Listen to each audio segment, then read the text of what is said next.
Miss Vodyanitsa, prima donna of the Korolievsky troupe. What a surprise meeting you here. Will you be sitting in on a session of the Vetcha? Sorry, I'm not taking interviews today. Oh good, you're here. The session's about to begin.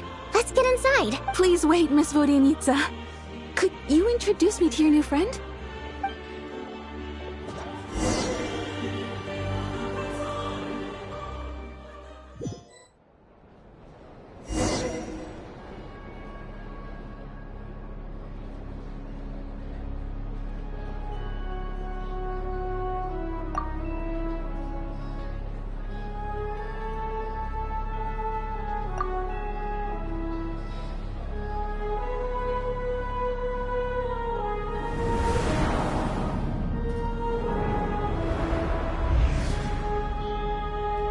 In summary, the energy management commitments made for the outgoing period have been delivered upon. Furthermore, both the production and consumption of Kresnik Crystal show clear signs of stabilizing. The relevant agencies have assessed the present circumstances and determined that the status quo can be sustained until the next period. For detailed statistics, I would refer you to the industry reports that have been distributed to all persons present. It should also be noted that while the recent blizzards have led to a significant increase in people's energy expenses, this is strictly a short-term phenomenon associated with a remotely located monster. Her Majesty the Tsaritsa is giving her full attention to this matter. We should have every confidence that it will be dealt with swiftly and conclusively. A financial report on disaster relief is also present in this report, courtesy of Pantalone. They cover the same old ground every single time. The rooster never seems to mind, but everyone else is getting tired of it. There's a general lack of trust. People aren't seeing any tangible benefits that affect them directly. Of course, none of that will be reflected in any of the reports on the table. Yeah, if it weren't for these hard copy documents, I could have at least made something up. Oh, don't mind me. I'm just out here trying to hit my interview quotas. Bring out the kvass. Ever read it? Best-selling newspaper in town. If I remember correctly, you guys don't even have a sales permit. You have to sell from stalls on the street. Okay then, best-selling street stall newspaper in town. Still counts.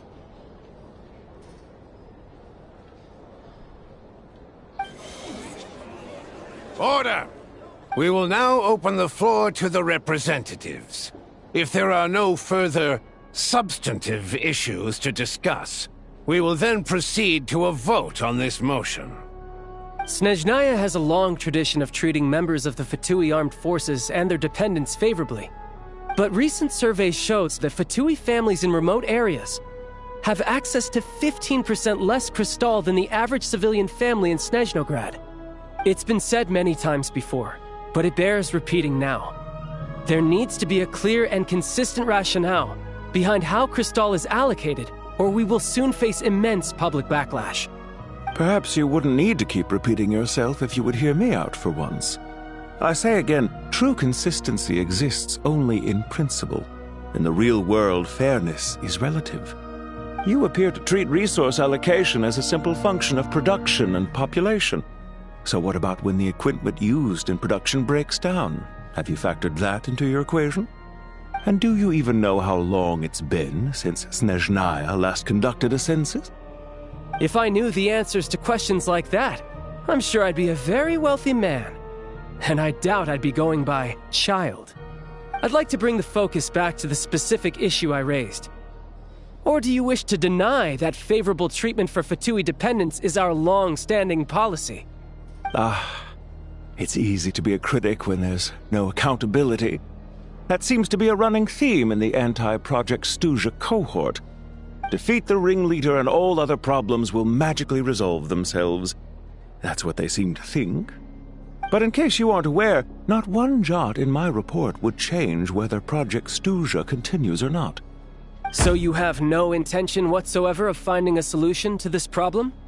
On the contrary, I'm the only one here who ever brings solutions. Child opened by speaking up for the armed forces. Regrator struck back with style and a war of words ensued.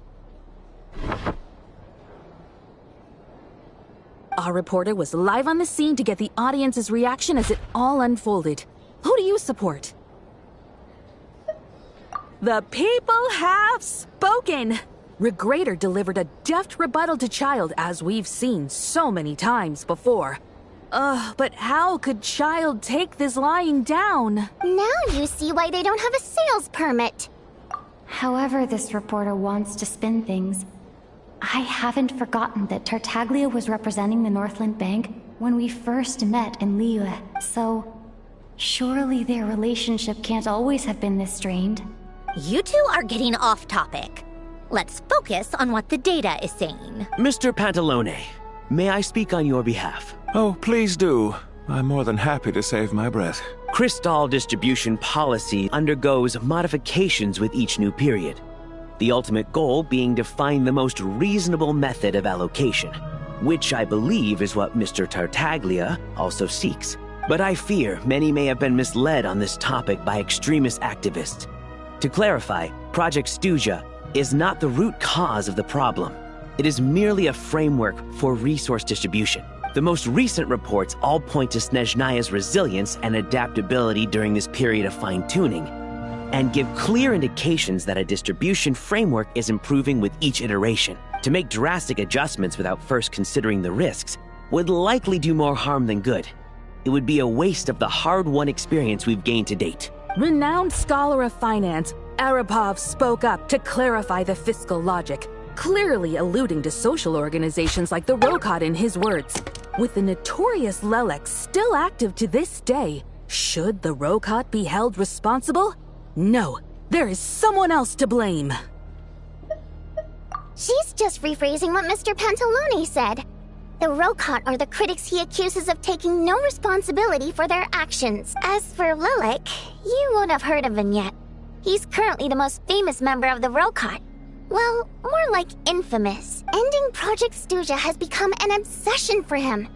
Unlike the more decent ones among us, he believes that votes in the Vetcha are all that matter. So whether it's threats, coercion, or bribery, he'll use whatever means necessary to get people to change their vote. And since we're already on the subject, what do you think of Lelek's methods? Are you for or against? Well, whatever the story is, his actions benefit us all. We stand with Lelek. At least someone here wants to take this discussion seriously. I've been considering that issue myself. What you really need is more precise regional data, right? I think it would be easiest to let the Fatui handle it, since they're already in charge of Crystal shipments anyway. We may as well get them to collect some data while they're at it. Whatever you need, you can ask the Fatui to look into it for you. In terms of supervision, I think the Druzhna would be a good fit. I had hoped to discuss this with Miss Vesna, but sadly, she's not present. I will be happy to take a note of your suggestions and present them to Commander Vesna for a decision upon her return. The Commander has always taken a keen interest in Project Stuja. However, given the Druzhna's demanding workload, I'm afraid it may prove difficult for them to provide any practical support. Let us refrain from jumping to conclusions until a concrete and actionable plan is in place. My apologies, Lord Rooster. There are numerous issues to address here, including manpower, time sensitivity, and reporting lines. Nevertheless, I support drafting a proposal. Follow the usual procedure, and it can be raised as a new motion for all parties to evaluate at the appropriate time. In that case, I'd like to share one thought before the proposal is drafted. The issue of time sensitivity was raised just now, which I presume relates to the official reports. In fact, the Energy Commission already collects regular statistics on each urban center and its surrounding area. Would these be of any use? That's a good idea. I read every issue of Sviet-Lolaidovka's report, and although my focus is mostly on the section about equipment operation, the energy consumption statistics also yield a lot of insights. Be that as it may, Does no one see an issue with using local data to determine crystal quotas? In the long term, it seems like a very risky solution. Not if they are used purely for reference. So long as we have the report from the Northland Bank's headquarters to corroborate it, no one will be able to fool me. Very well, then. It appears that this arrangement is acceptable to all parties. Yeah, sounds good to me. The members reached a provisional consensus on the issue of improving treatment for Fatui soldiers.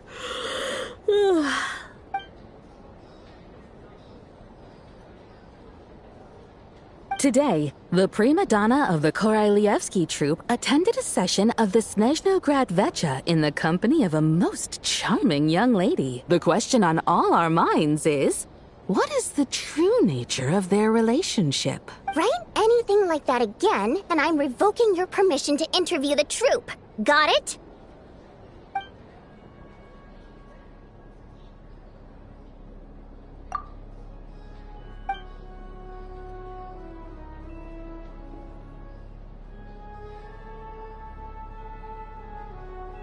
Now then, if there are no further contributions from those present, we shall proceed to the final vote. Hey, check it out! What made him vote against? Why now? The votes have been tallied. Those in favor of continuing Project Stuja total 61%. Securing a clear majority. That was too close. The margin has shrunk yet again. Chuganov was a huge loss. I'll bet Lelek is behind this. I wonder how Pulcinella will respond this time. Chuganov. I see. Lelek strikes again. Yes. Go, Lelek. Once Project Stuja is defeated, our unwavering support at Bring Out the Kvass will finally pay off when we make our comeback. I can taste our victory already! In accordance with the result of this vote, Project Stuja will remain in effect until the next Vecha period. Finally, may I remind us all, we debate only for the greater glory and solidarity of our nation. May the Aurora shine ever on, and the Tundra always stand firm. The session is concluded.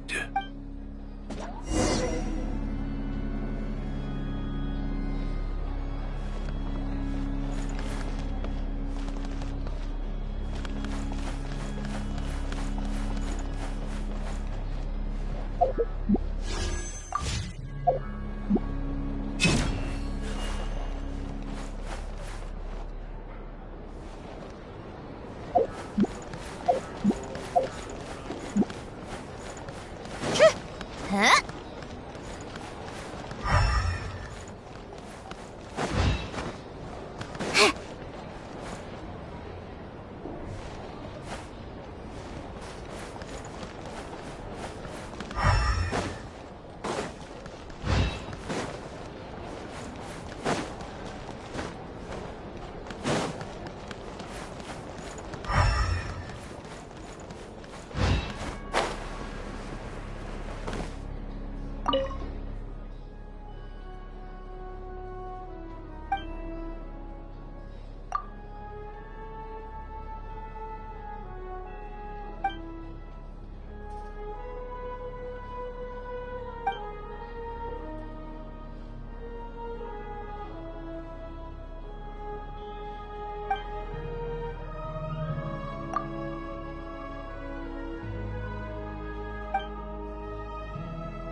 This place is no exception.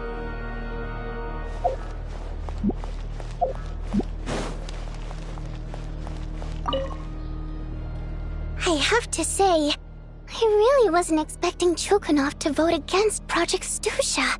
Well, in principle, Snezhnaya's business and political elites ought to be the ones least likely to oppose it. As we heard, Project Stusha is basically just a resource distribution framework that requires everyone to cut back during the winter. But even if the policy got cancelled, the Tsaritsa's energy needs wouldn't suddenly go down. The extra demand from the public would have to be filled from somewhere. So logically, the factories would have to take the hit. I got a letter from Mr. Mitya just before today's session.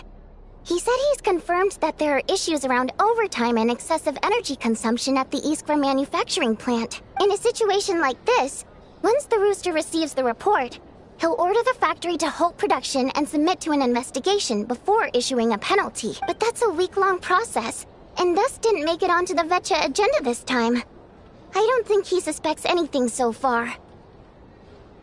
Exactly. And as you know, he's a very selfish person. I was originally gonna try and flip him after he received notice of the official sanctions. My plan was to convince him that the whole thing was completely unfair.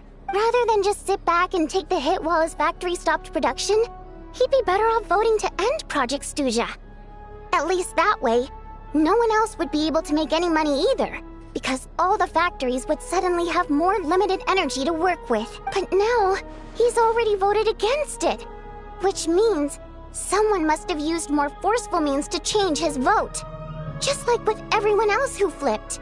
Yeah, no one knows why Lilac is so obsessed with ending Project Stusha, but by the looks of it, he's inching closer and closer to success. Lilac must have strong motivations, given how he'll stop at nothing to achieve his goal. Maybe he knows the full truth of Project Stusha. Maybe my next step should be to focus on him. Oh, right.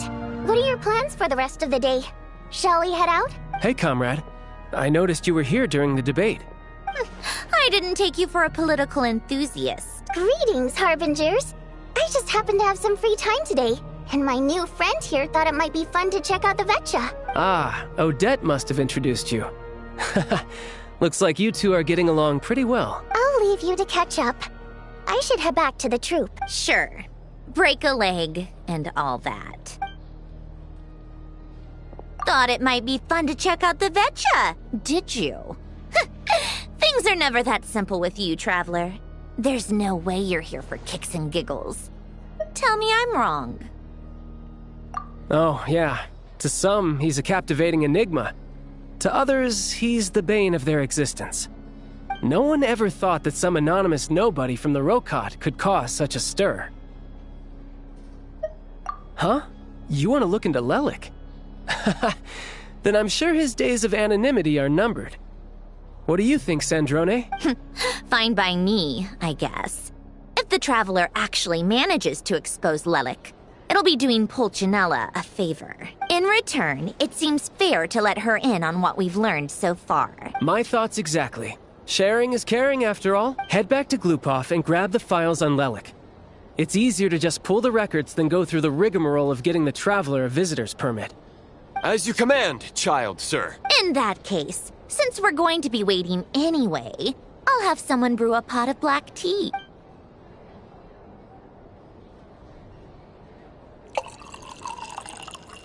One common thread among the many incidents Lelik has been involved in is that the victims are all too scared to share any real information about him.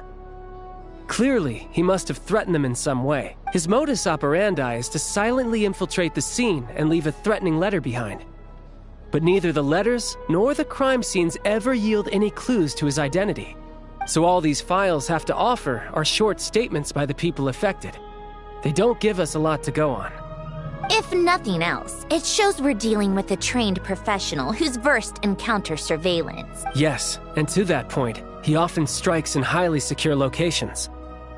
The victims are high-ranking and influential people who take their personal security very seriously. Somehow, Lelik slips right into their rooms without making a sound. There's never any eyewitnesses, nor the slightest trace of a break-in. If he can get in and out undetected, it means he can strike without warning. Not that that's ever happened so far, but the thought is enough to scare these people sleepless. It's hard to believe that a human being could pull this off flawlessly every time. so they switched the focus of the investigation to Faye. Unfortunately, no one's found anything yet. Careful, don't underestimate me. Although truth be told, I'd probably find it hard not to blow my cover. Direct confrontation is more my style. We haven't ruled out the possibility of Lelik being human. It's just, there can only be a handful of people in all of Teyvat who'd fit the profile. Faye, on the other hand, plenty would have the ability, but few would have the motive. No, not as strong as me. You'll never find the culprit with criteria like that. Let's go with a little weaker than me. There's no denying that Master is strong, but meticulous. We can only hope. She's just trying to find a reference point. Stop getting fixated on who's stronger than who. But that's the most important thing. In my opinion, anyway.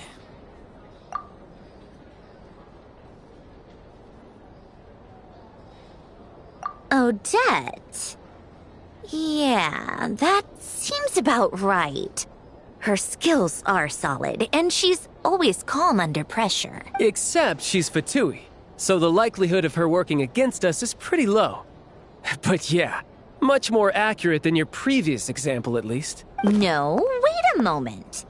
Maybe we should interrogate that assumption. What do you mean? Which assumption? Her Fatui identity doesn't necessarily exonerate her. And when you think about it, the Rokot would be precisely what she needs to conceal her identity. Plus, she wouldn't need to be such a pro at covering her tracks. She'd already know where the Fatui will be and when. So she could choose the perfect time to act. Oh, yikes. I was just thinking out loud. Why is this starting to sound like such a convincing theory? Still, what reason could Odette possibly have for trying to call off Project Snezhnaya? Arlecchino would be the best person to ask. She knows Odette best.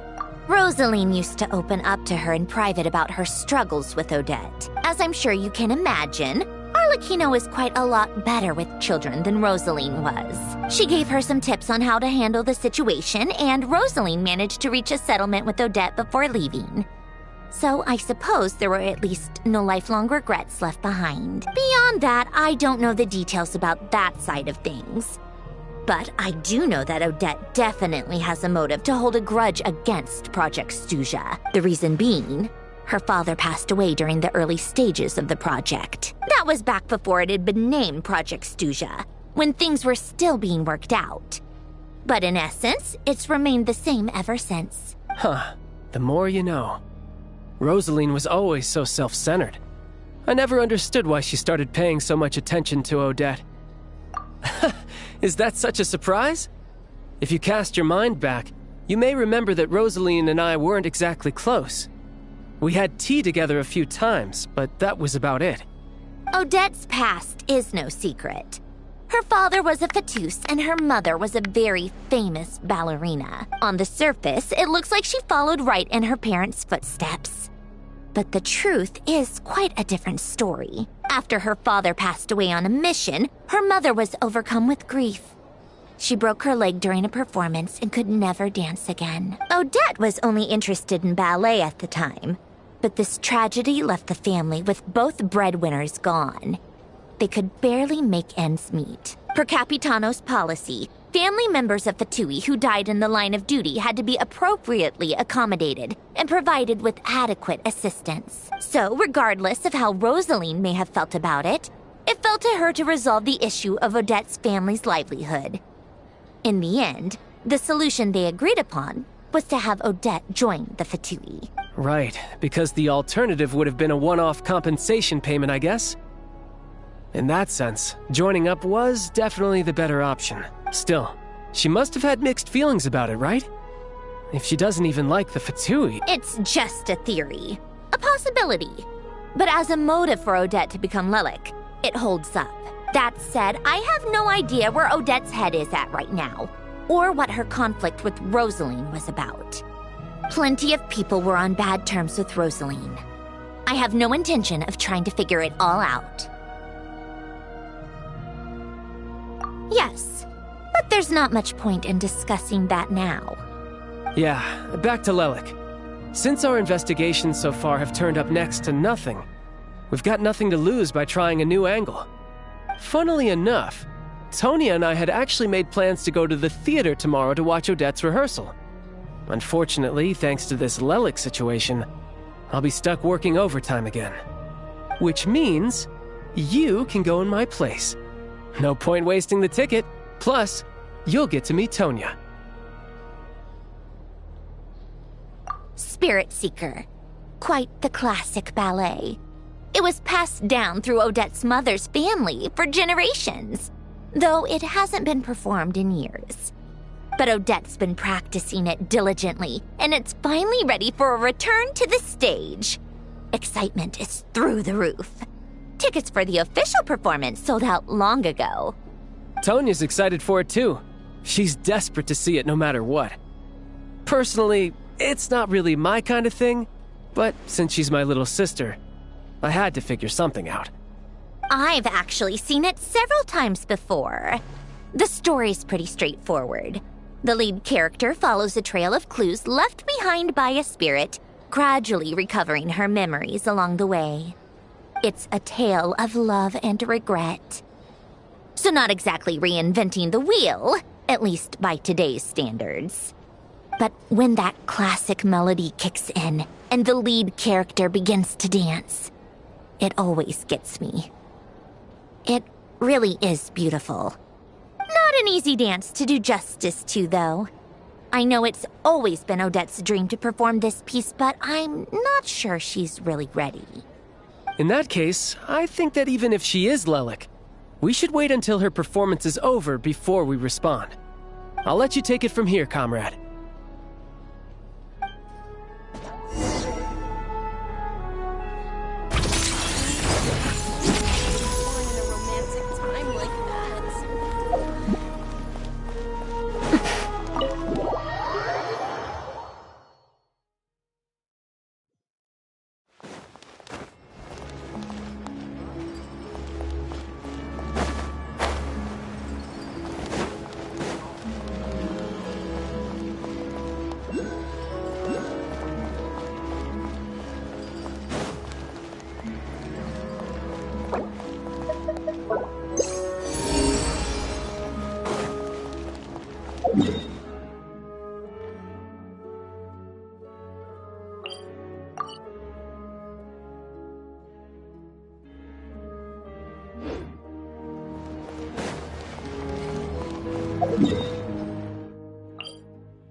like you've made a ton of progress today.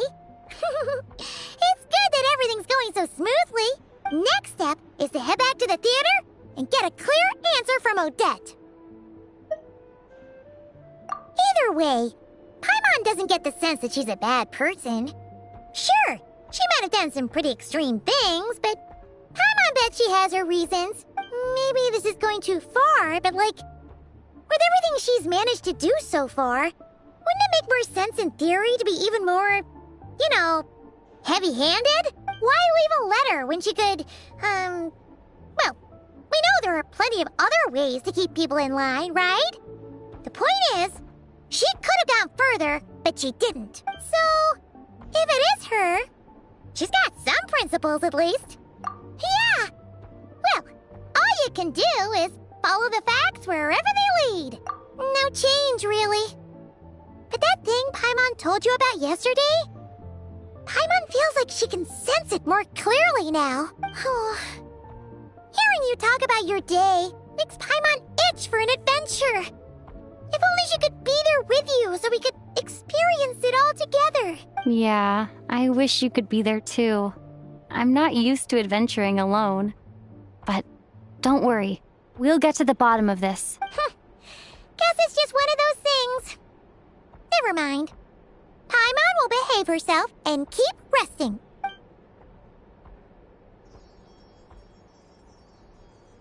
If Odette is Lelek, she may well have inside information on Project Stuja. Her father was involved with the project's early implementation and tragically died in the process. Now, she's dedicated herself to bringing it to an end. It's hard to imagine she could have gotten this far without knowing anything at all about the Tsaritsa's true intentions. When she spoke to us as a member of the Fatui, how much did she let on? And how much was she hiding? Only time will tell. Maybe tomorrow everything will be answered. Hey look! It's snowing! Could be a tough day ahead. Make sure you wrap up warm tomorrow.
Ooh, it sure is cold today. I wonder how much heavier the snow's gonna get. Here to see Odette? I just need to see your tickets for the preview. Perfect. Thank you. I'll hold on to your tickets. Come on in. It's freezing outside.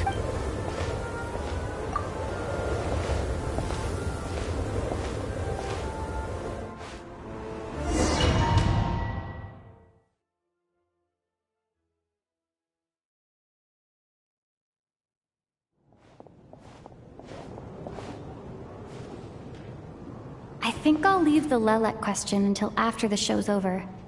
Then I'll go find Odette.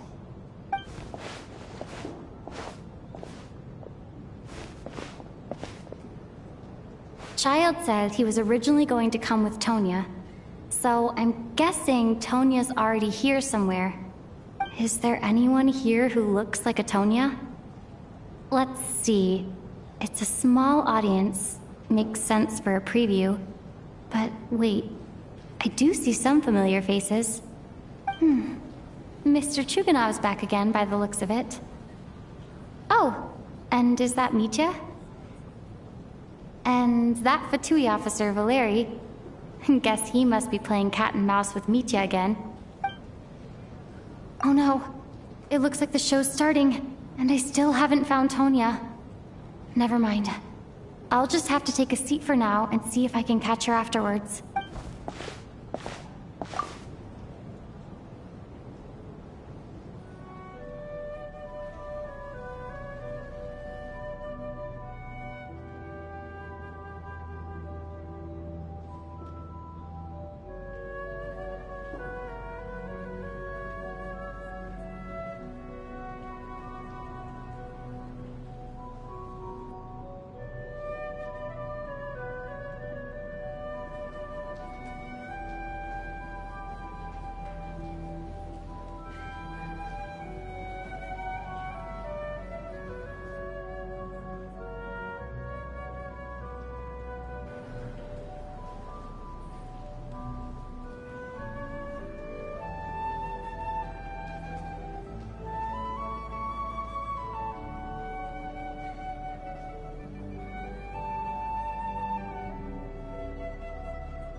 Members of the audience, I'm a staff member here at the theater.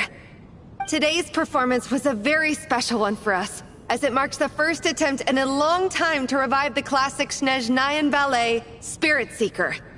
To commemorate this occasion, we would love to take a group photo of the cast, crew, and audience members present today. Could I kindly ask the audience to please come up onto the stage?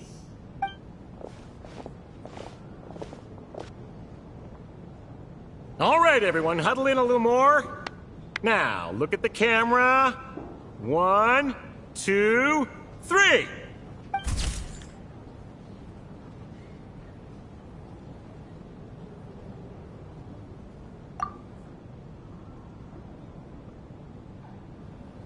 Are you quite satisfied, Mr. Energy Scientist?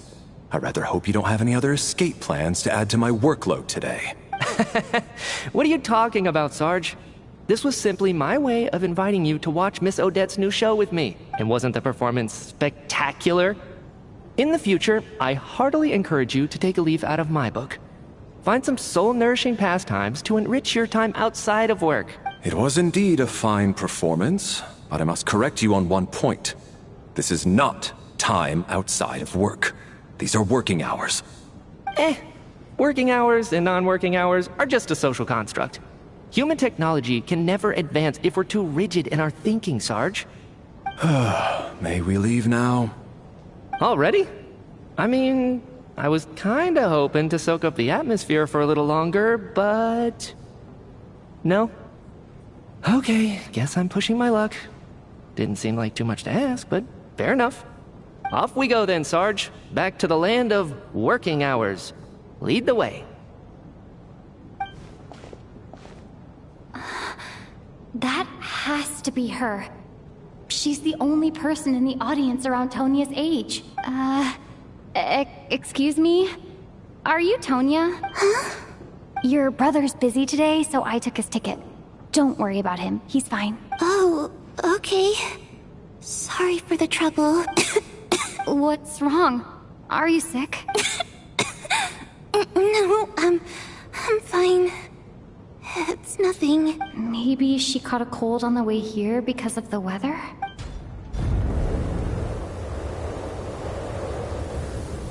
I haven't seen snow like this in a long time. It's most unusual. I know. It's completely white out there. You can barely see a thing. I've never seen such heavy snow in my life. Let's wait it out for now. You'd be lucky not to freeze to death in this weather, let alone find your way. Well, look at that. Maybe we shouldn't be in such a rush to get back after all. What do you think? Let's wait and see. Why do you need to take it so seriously? Fate has given us this wonderful chance to take a break. We owe it to ourselves to make the most of it. Come to think of it, there's a small inn not far from here that always keeps plenty of extra blankets on hand for guests. I know the route well. Shall I head over and borrow a few blankets? That way, anyone in a hurry can wrap up warm for the journey back. Just remember to return them next time you're over this way. Sir, there's really no need to go to all that trouble. Hey, it's no trouble at all. Wait here, I'll be right back. What a kind gentleman. Very good. My wife and daughter are waiting for me at home, so I shall be heading back as soon as I get my blanket. So... are you expecting us to go back to the Armory Palace wrapped in blankets too? Don't worry about that. I made arrangements in advance. Should I not return to the Armory Palace within 3.5 hours after Operation Showtime begins, an armed squad will be sent to collect us. They will escort us back. You are one of our key military personnel, so any weather-related risks must be eliminated. Operation Showtime? So, wait. Every single time you drag me back to work when I sneak out, it's a whole official operation? I gotta say, you've really turned this into quite a moral dilemma for me. It's snowing pretty hard out there. I think you should stay here for now. You seem a little under the weather. Sure. My brother might come pick me up in a bit anyway. Time to get to work. I should head backstage and find Odette. I need to look her in the eye and ask her about Lelek. Excuse me, are you looking for someone? A fan, I'm guessing? Today is just a dress rehearsal, so Miss Odette won't be meeting with fans. She's taking a well-earned rest right now. Sorry, but that area is currently off limits to everyone except the cast and crew. Huh. Bad timing, I guess. Well, I might as well stick around. I doubt Odette will be leaving before the snow lets up in any case.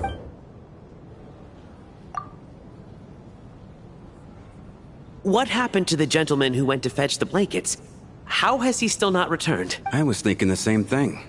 It's still snowing very hard.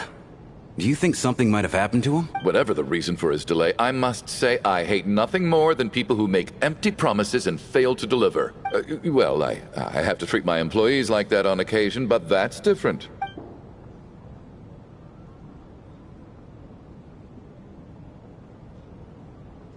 You seem anxious, Mr. Valeri. It's been nearly 4 hours since I left the armory. The army should have arrived to extract us by now. They know how much I despise tardiness and disrupted plans. There's simply no reason that they shouldn't have shown up by now, barring exceptional circumstances. Surely a snowstorm like this one counts as such. Few things in this world can stop the Snezhnayan army, Mr. Mitya. And a snowstorm is certainly not one of them. Why don't you go out and take a look? They might be right outside, waiting for your orders before they dare come in. An absurd hypothesis. I have no intention of leaving your side for even a moment until I have escorted you back to the Armory Palace. This doesn't look like an ordinary snowstorm to me. That guy who left earlier. It looked like he just vanished into thin air. Either that, or my eyes were playing tricks on me. A man-eating snowstorm? Come on. Night hasn't even fallen yet. Spare us the ghost stories. Traveler, didn't know you were coming today. How come you didn't say anything? Oh, right. I assumed you were looking for me and Vodenitsa. Odette's still backstage. Whoa. That's quite a snowstorm out there. I've been working backstage this whole time, so I didn't even notice. No wonder the audience hasn't left yet. Huh. Is weather like this rare even in Snezhnaya? Yeah, snow like this. I'm sure I've seen it out in the wild before, but never in the city. Actually, I take that back. I don't think I've seen snow this bad even in the wild. This is something else. It's not normal. If even Alosha thinks snow like this isn't normal, could it have anything to do with that monster people have been talking about? We can't stay cooped up here forever. Someone needs to go out and take a look. No need. I have plenty of experience with snowstorms. Besides, I work here while you're an audience member. I should be the one to do it.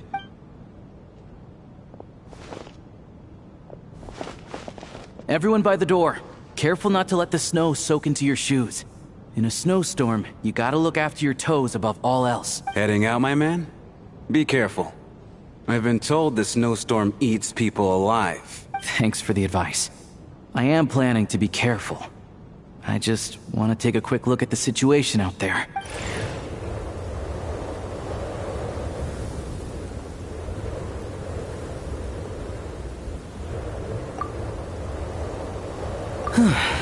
He's back! He's back! How was it? What's going on out there? Did you see any soldiers patrolling the area? Something about this storm isn't right. There's no one out there. I didn't see a single soul. And something in the air gives me the creeps. This isn't your average snowstorm. I suspect it might be related to recent events in our nation. I strongly advise everyone to stay here until the snow dies down. Are you serious? So all of us are trapped here now?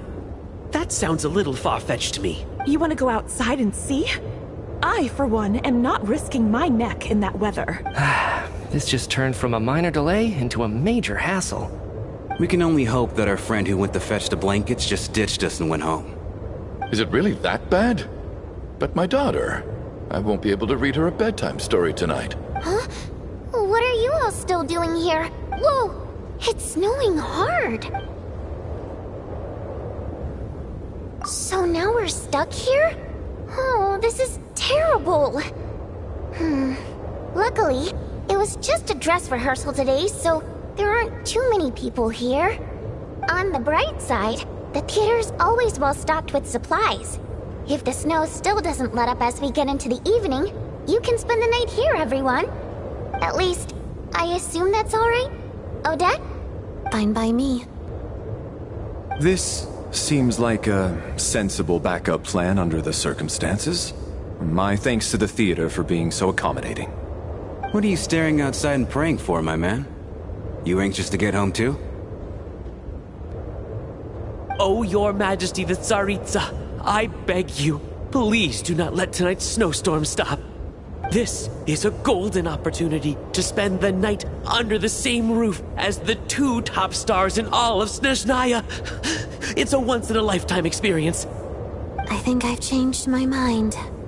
Sir, if you so much as look at us funny, you'll be seeing stars in a whole other way. Behave yourself, or you'll be begging for that blizzard. It's getting colder. We need to keep the indoor temperature up. Close the door and lock it tight. Let's head somewhere warmer.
And then there's the aristocrats.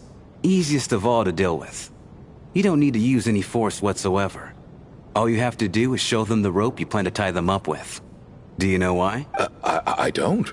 Do tell. Because nothing horrifies them more than the thought of a cheap, coarse rope leaving creases on their precious million more coat. They'll do whatever you ask to avoid that fate.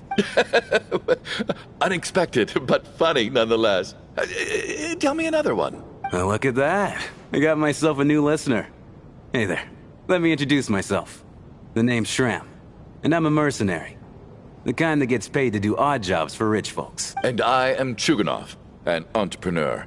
If my name is unfamiliar to you, you will no doubt have heard of my factory, the renowned Iskra manufacturing plant. Are you really that famous, Mr. Chuganov? How come I've never heard your name before? Excuse me? Is that a joke? Or are you being serious? Oh, I'll have to ask my rope later. He's probably tied up more entrepreneurs than I've ever heard of.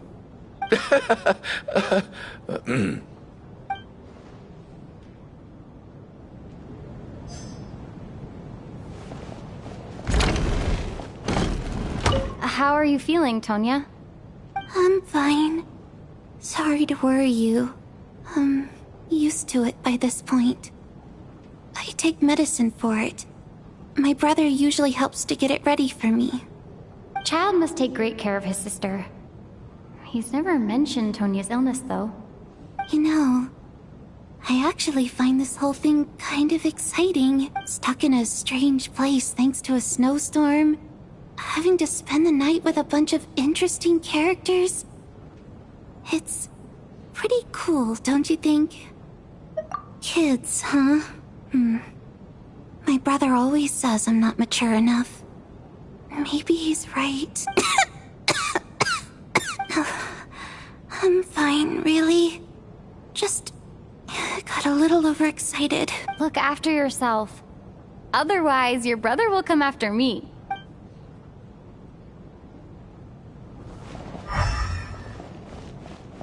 My husband has major trust issues.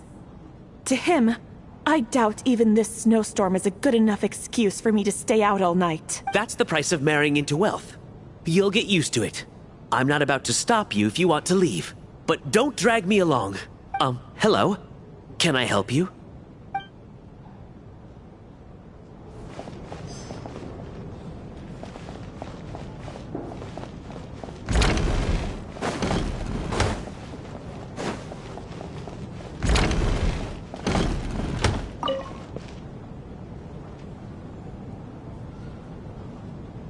I don't think it's ever been this lively backstage before. I didn't know you were coming today. Hey, have you seen Chuganov? I heard he was coming today. Have you spoken to him at all? I'm with you. This could be just the chance we need. Yeah, I gotta figure out a way to coax some more intel out of him. I want to know why he suddenly changed his stance on Project Snezhnaya. What exactly happened before the most recent Vetcha vote? For the Rokad, or just out of personal interest? Shh! There are other people around. Don't say the R word.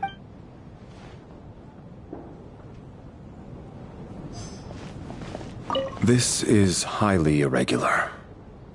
A delay of over an hour during an operation like this theoretically warrants a Harbinger-level response.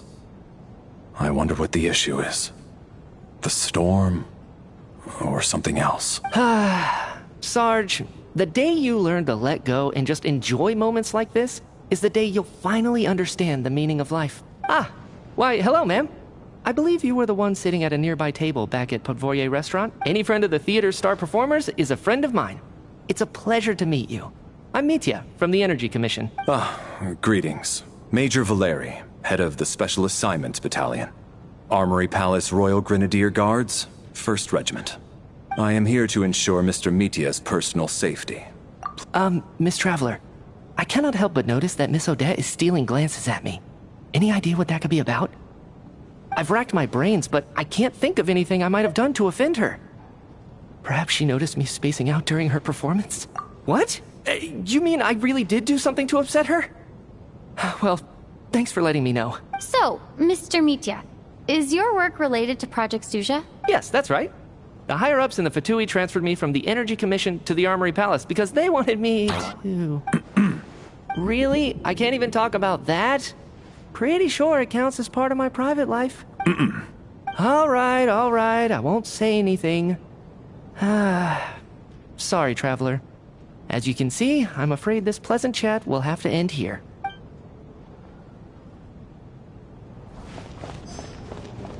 I have to say, even though today was a rehearsal and there were some hiccups along the way, Miss Odette's performance was one of the best I've ever seen.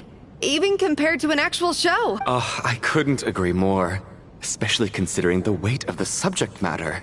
It takes a truly seasoned professional to do justice to a theme like love and regret. Do you think we were coming on too strong? Odette's ignoring us again. What about you? What did you think of today's performance?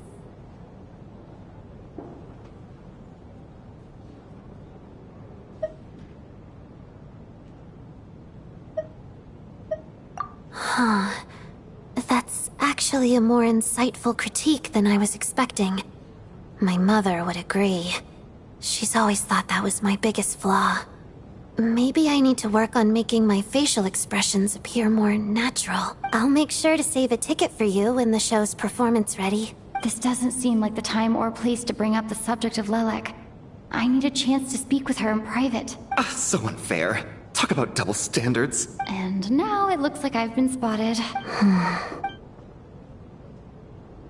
You know Mitya too? No, I don't. I just have a feeling that he might be dangerous.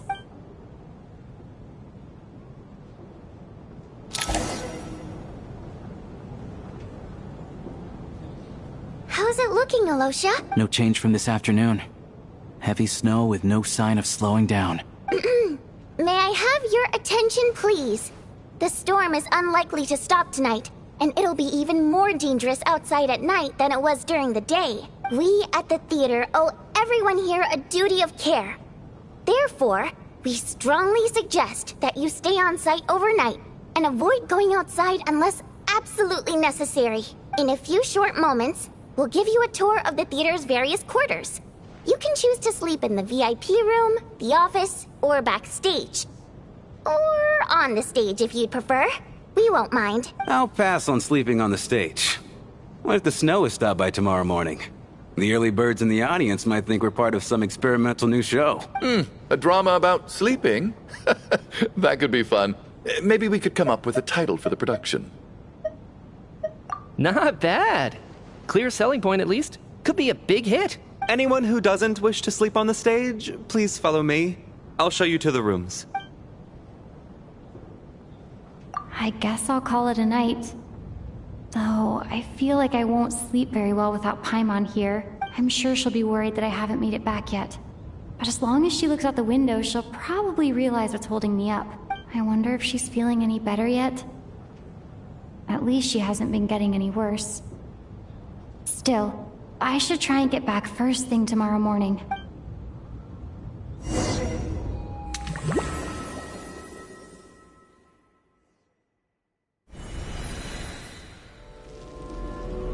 Ah, finally! Welcome back to the world of the living, lazy bones. I was about to wake you. The black mist is almost on us. Still waking up, huh? You know, the black mist. It's been chasing us from below ever since we were born.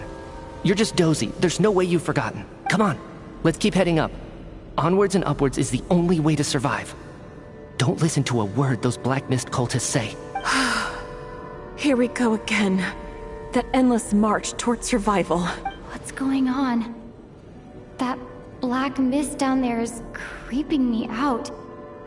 And it's rising. Guess I should head upwards and get away from it. The Black Mist cultists believe that being swallowed by the Black Mist leads to everlasting peace. But if you ask me, they're just lying to themselves. We're the only heretics left. The only ones who refuse to give in. We have to keep going. But how do you actually know that they're wrong?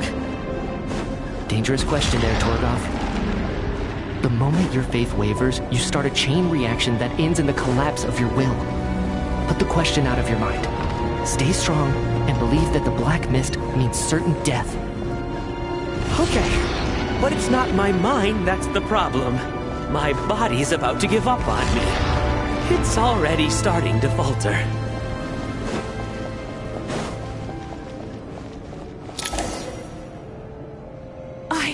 I can't do this anymore. I've had enough of being forever on the run. What's the point of it all? All this will pass eventually, I promise. Keep fighting. It will be worth it. You accuse the Black Mist cultists of being liars. But you're lying too. There is no end to this path. It keeps going up forever. There was never any hope to begin with. The cult of the Black Mist has poisoned your mind, Sobolova. Are you thinking of giving up as well? I am. I think I'll take my chances with the Black Mist over this perpetual torture. As much as I detest the Black Mist cultists, I'm just too weary. Then I bid you both farewell. Let me put my personal opinions aside for a moment and say, I hope that you both find peace within the Black Mist.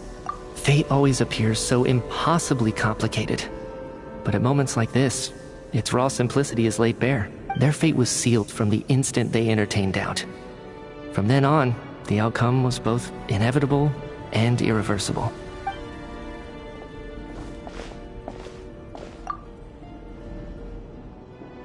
Torgov and Sobolova are gone. I never thought the day would come when even they would be swallowed by the Black Mist. It's just you and me now. Yes, it looks like it's satisfied. For now. This happens from time to time. But it won't be long before the Black Mist starts chasing survivors once again. No one knows how to stop its advance for good. Well, we should make the most of the precious moments of rest that those two bought for us. Huh? Are you really that sleepy, Traveler?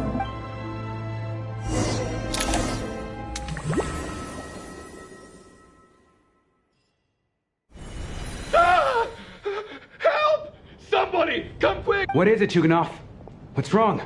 Huh? Is it morning already? What's all the commotion? Sounds like it's coming from next door. I should check and see what's going on.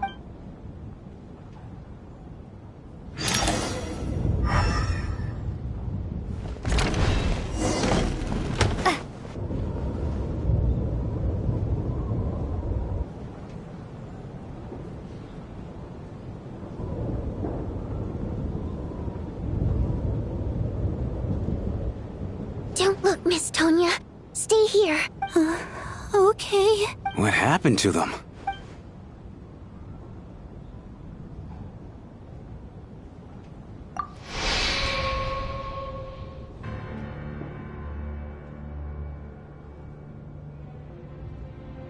These two people have passed away. And the strange thing is that somehow I knew this was going to happen. I knew that they would be the ones to die.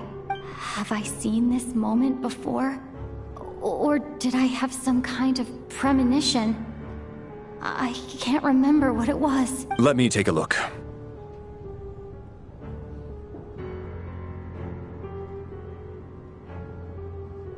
No vital signs in either of them.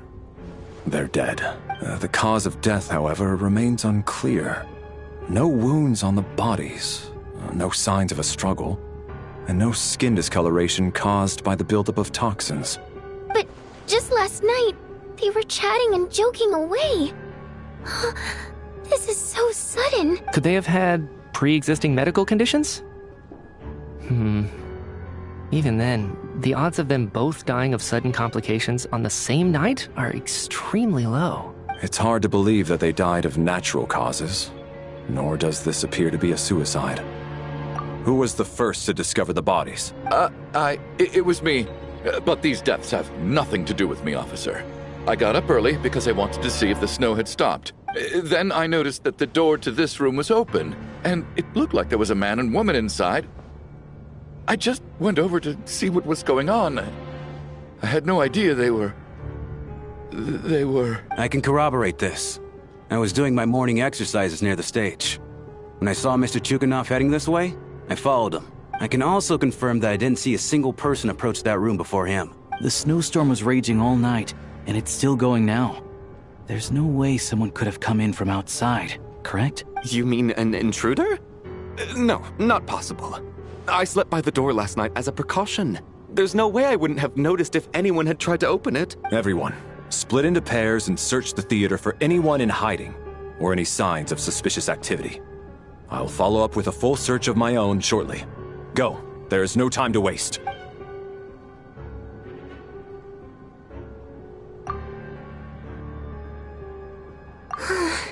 Nothing on your end either?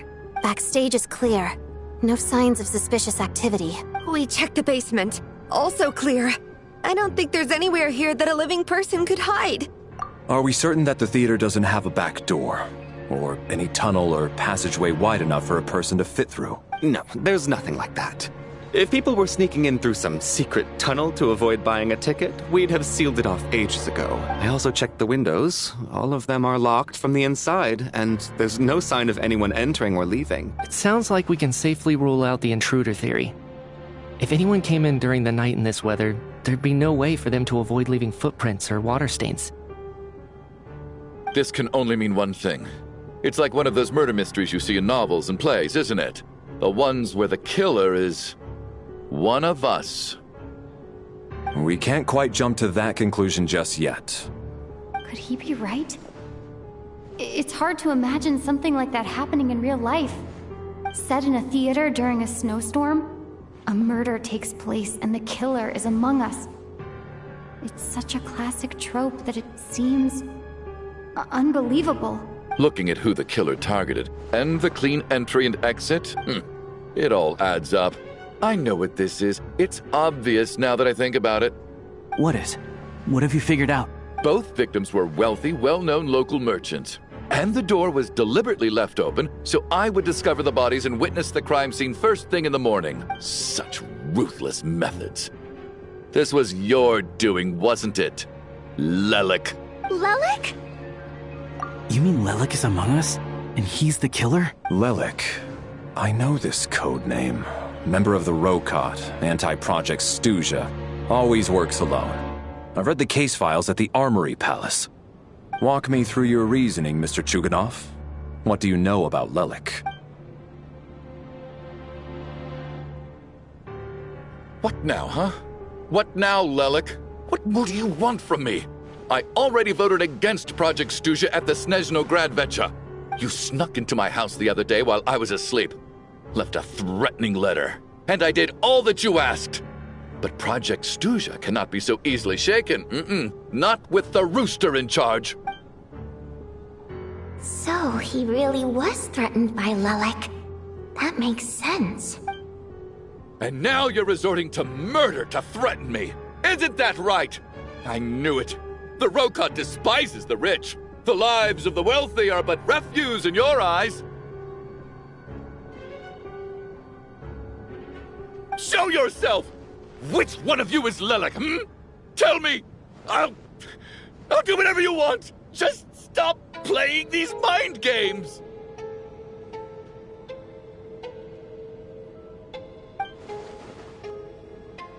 Was this really Lelik's doing? Would Odette really do something like this? If Odette really is Lelik, this seems out of character. But then again, how well do I really know her? I'm probably the only one here with a compelling theory about Lelik's true identity. But if I reveal it now, I'll be putting Odette in the line of fire. What should I do? I don't think it's likely that Lelik killed anyone. At least from the stories I've heard, he's never killed anyone before. And his name has never come up in connection with any murder cases. Besides, even if Lelik did want to threaten you, why resort to such an extreme and roundabout method? It's not his style at all. Vodianitsa doesn't know that Lelik might be Odette, but her assessment is pretty much identical to mine. Miss Vodianitsa, why do you suddenly feel the need to speak in Lelik's defense? Defense? Oh, no, it's just... I'm worried that we're jumping to conclusions here, so I wanted to share my point of view. Also, I don't think the Rokot is as bad as you're making it out to be. Well, if you think I'm so wrong, what's your theory then, Why don't you tell us who the killer is? The case is still evolving, Mr. Chuganov. Please do not prevent others from expressing their opinions so early on in the discussion. Even so, there's no denying that the recent threat received by Mr. Chuganov may well be an important clue. So there's still a good chance that Lelek is right here among us. I can't do this anymore. I don't care if it's still snowing outside. I have to get out of here. Whoa, take a beat. We all know it's far too dangerous out there. Even the soldiers couldn't get to us. Go out that door, and you might not live to tell the tale. And whoever this Lelek is, they're surely not going to murder anyone in broad daylight. Be sensible, my man. You're safer inside. As much as I regret having to say this, I'd like everyone to cooperate and refrain from exiting the premises until further notice. Because as things stand, every one of us is now a suspect.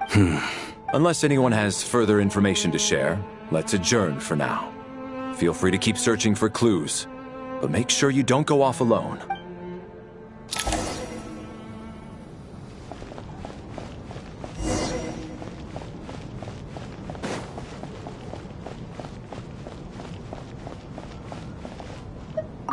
I still find it hard to believe there's a murderer among us. Just last night, I imagined we were like classmates out on a hiking trip. There's no guarantee that you can trust your classmates, especially not when you're locked up together. Why did they do this? Was it for money? Even then, they could have just kidnapped the people.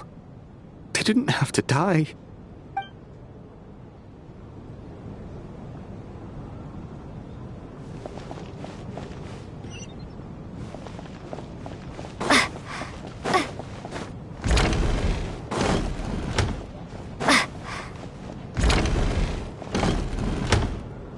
Right, that was my bad.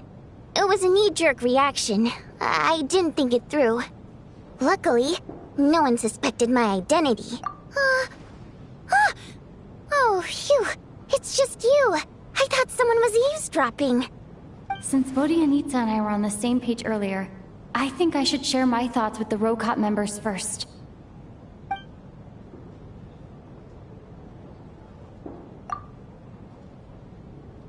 Whoa. Are you serious? I don't know if this counts as gossip, but it's definitely on track to be the juiciest this whole year. Odette? Really? Odette? Oh god, how dumb does this make me look? Lelek has been right under my nose this whole time, and I didn't notice a thing. Actually, it's exactly what you'd expect. Sometimes, hiding in plain sight is the best strategy. And now that you mention it, the more I think about it, the more sense it seems to make. It all adds up. What are we up to now? 1, 2, 3, 4... Odette's identities. She's my coworker, specifically a ballerina, and also a Fatous, a member of the Rokot. Now, Lelek. It must be so exhausting. I just want to give her a hug.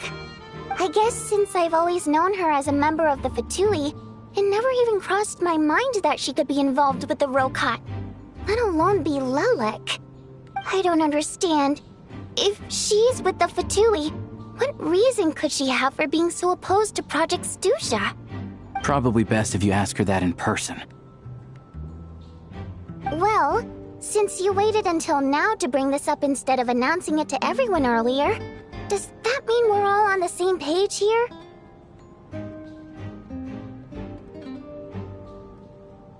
Yeah. Lelek may not follow orders from the Rokot leadership, but as far as I'm concerned, she's never crossed the line. If anything, her actions benefit the poor. We need to confront her face to face.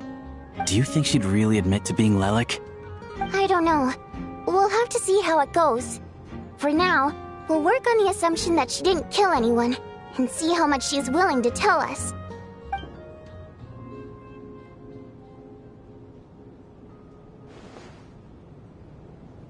Now's her chance. Odette's alone. Let's go. Hey, Odette. What is it, you guys? Shh! Keep your voice down. We need to talk. So, you're Lelek, aren't you? Alright, fine. You don't have to say anything or explain yourself. Just hear me out first. None of us believes you kill innocent people. Whoever murdered those 2 people last night, it wasn't you. The Traveler was the first to figure out your identity, but she kept quiet during the discussion just now. Still, it's clear where the group consensus is heading. Everyone believes Lelek is the culprit. If your identity is exposed, you'll be in a really bad spot. We're your colleagues, and we know what kind of person you are. I don't want anything bad to happen to you. So, can you clue us in? Tell us everything. The more we know, the more easily we'll be able to cover for you. Alright. Yes, I'm Lelek. And no, I'm not the murderer.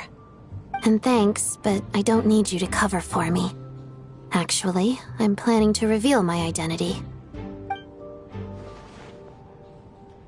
Huh? You're gonna reveal that you're Lelek? Here? That's right. I'll admit I was surprised at first when Chuganov guessed that I was here.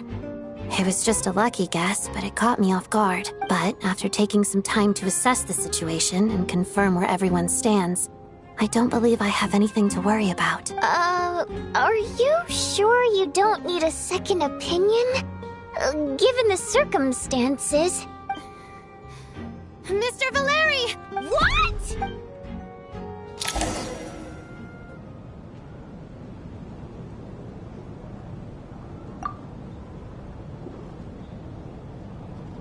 So...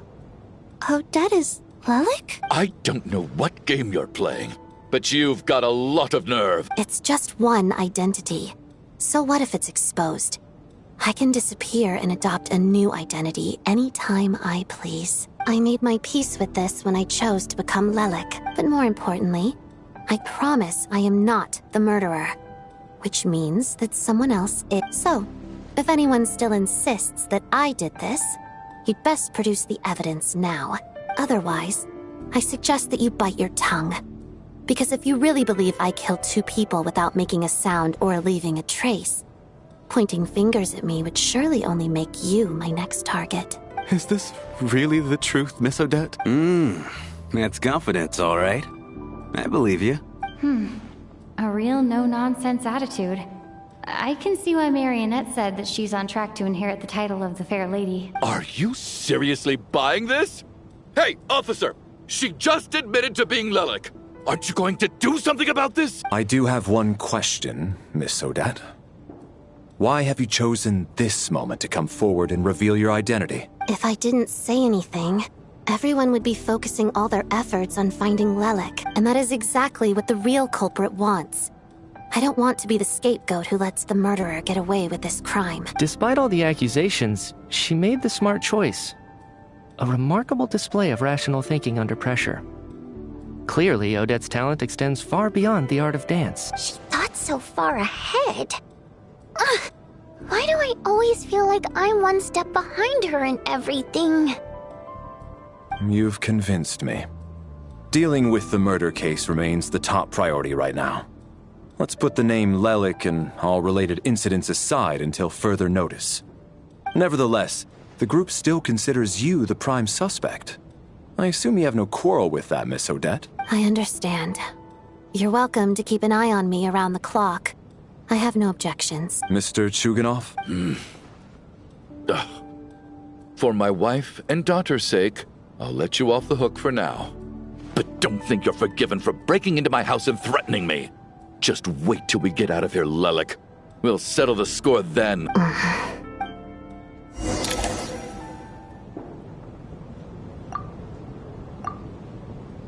Good work, Lelek guard team. And Lelek too. Here, have some hot water.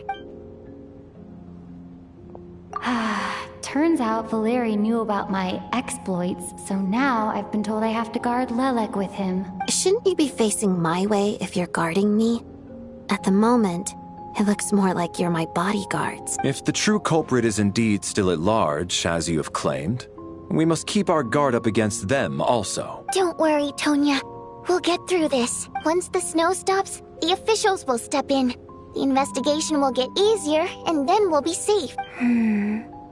But once the snow stops, won't everyone just leave? You're gonna miss us, huh? Well, some of us work at the theater, so we'll still be here. I'll even give you a special backstage pass. Really, Miss Vodyanitsa? That's awesome! You've made a fan for life. Aw, you're so cute, Tonya. All right, let's swear to it. I promise to give you the pass, and you promise to never change your mind about being my fan. Promise. Don't indulge her, Tonya. You don't have to swear an oath over things like that. You really do get carried away sometimes, don't you, Miss Vodyanitsa? Hey! Mind your own business!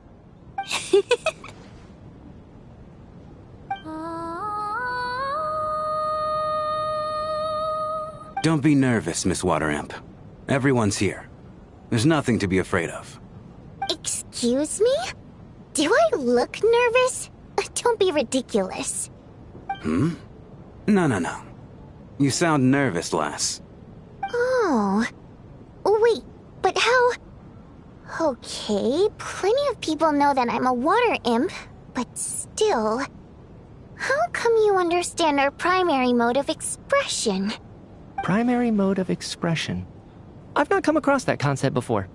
Do enlighten me, Vodyanitsa. Well, it's just...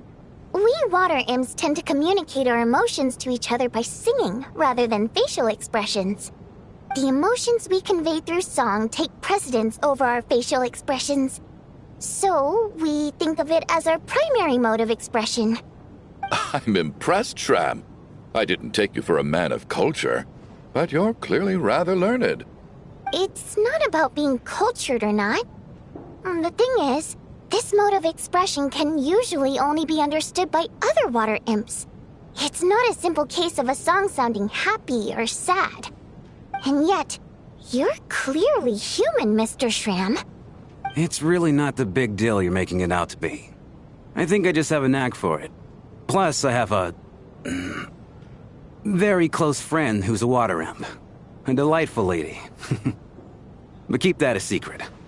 Anyway, we spent so much time together that before I knew it, I noticed I could understand her expressions. Oh, I guess that makes sense. Still, the fact that you have a water imp friend is even more surprising. I'd better watch what I'm singing when I'm around you from now on. Hey, what are you implying? You're not secretly insulting the audience in your songs, are you? Heavens, why would I do a thing like that? It's getting late. We should discuss our sleeping arrangements for tonight. To guard against the killer, someone needs to keep watch. I suggest that we don't sleep in separate quarters tonight. It will be safer if we all stay together. As long as someone keeps an eye on Lelik, I'm quite sure we won't have any trouble. Are you saying that you wish to bet your life on Miss Odette being the killer? Nonsense. Of course not. Then I propose the following arrangement for tonight. The Traveler, Odette, and I will form the Night Watch. We'll sleep in shifts, but two of us must be awake at any given time. An excellent idea.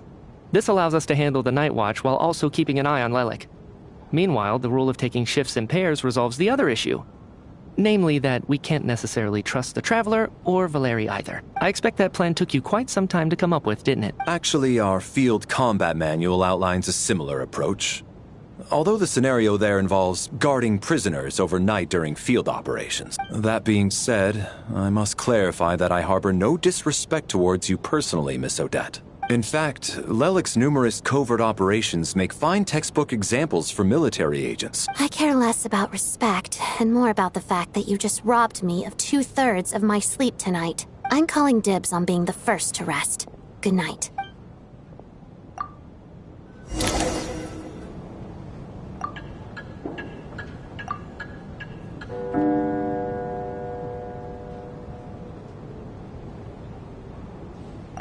It's almost time. We should wake Odette. Howard? Oh, not going to argue with that. I'll take a quick nap. If you start to feel sleepy, wake me up anytime. It's finally time for Odette and I to share the night watch. I should wake her up.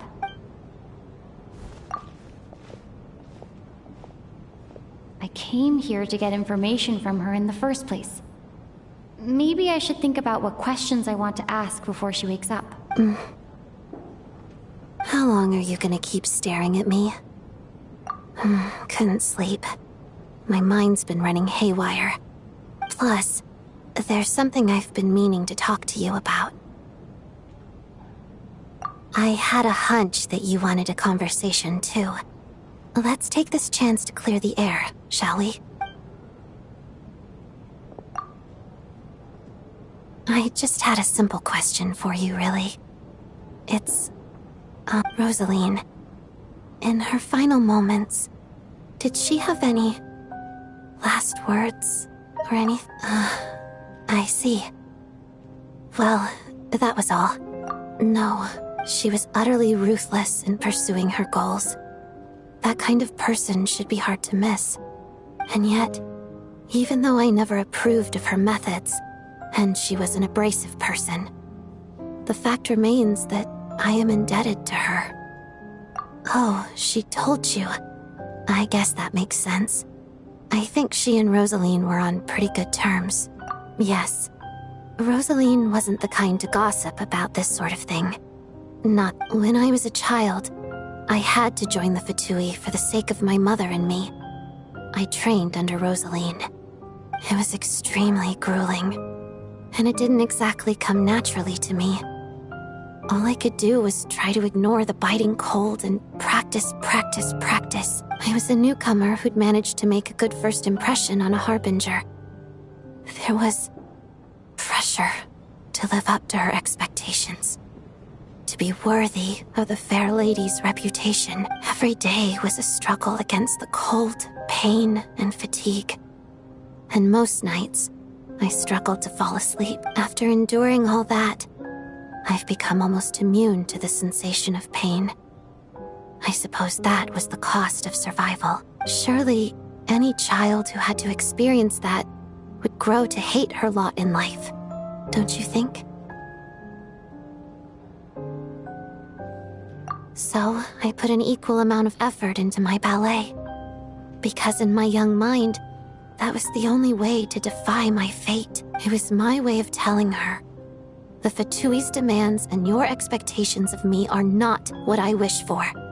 One day, I will leave. I think she probably blamed my poor performance in training on my passion for ballet. She knew my heart wasn't in it. One time, when I was secretly practicing a dance at night, she suddenly showed up. I knew she was there to catch me red-handed. I told her, "You don't deserve to watch the dance I learned from my mother." She looked stunned. I guess she was surprised that I lashed out first, before she had the chance. But strangely enough, on that occasion, she wasn't fierce with me like she was during training. Instead, she fell silent for a moment, and then left. After that, she never interfered with my dancing or asked me how it was going. She never came to watch me dance again either. She was. But even now, whenever I take out this core Ignis, I can't help but think of that night. Of the look on her face.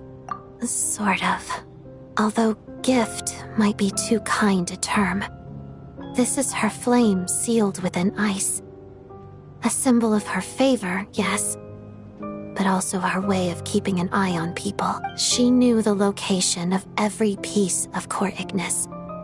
If any recipient started acting suspiciously, she'd be on to them immediately. Trust her to make even a mark of approval feel suffocating.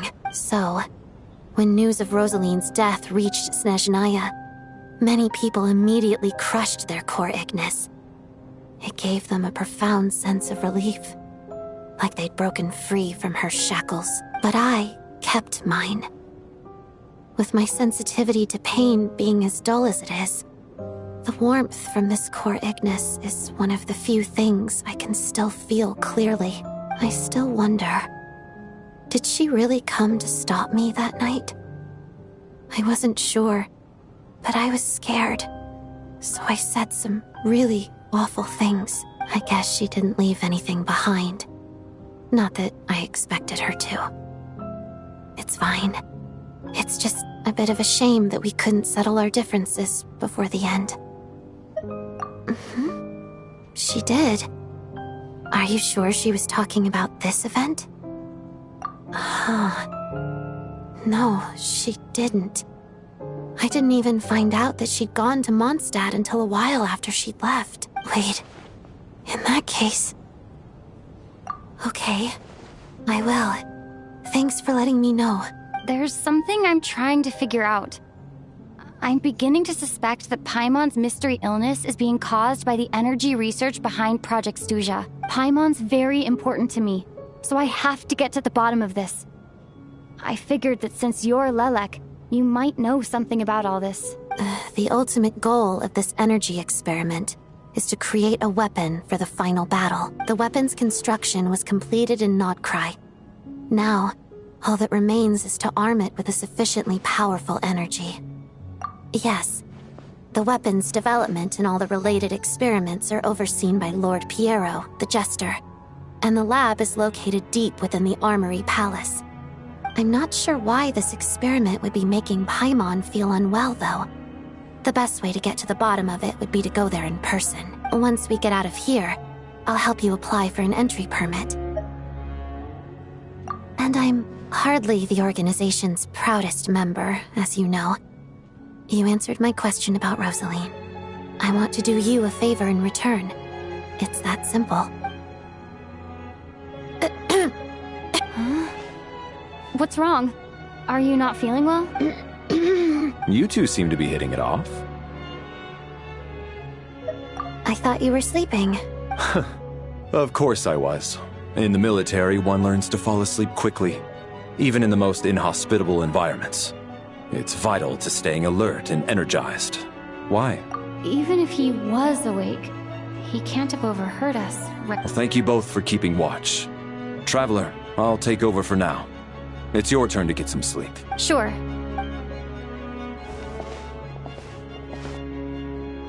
This is our second night here, but at least I found out a little more about Paimon's condition. I hope she's been sleeping well the past couple of days.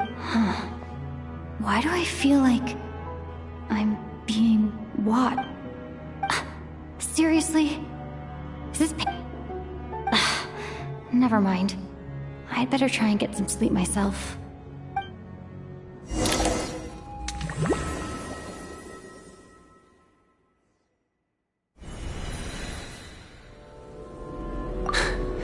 Hey, what are you spacing out for? Are you reaching your limit too? How long have we been walking for? Do you remember? Time's lost all meaning. Ever since we noticed that thing above our heads. What was it called again? A star key? Or key star? Anyway, the person who named it was swallowed by the black mist. Whatever it's called, ever since we noticed it, we've been walking up and up, hoping that as long as we reach it, we can find a way out of this place. But it seems like no matter how far we walk, we never get any closer. Well, we've come this far. You never know. Maybe we're almost there? Come on, enough moping. Let's go. The black mist is catching up.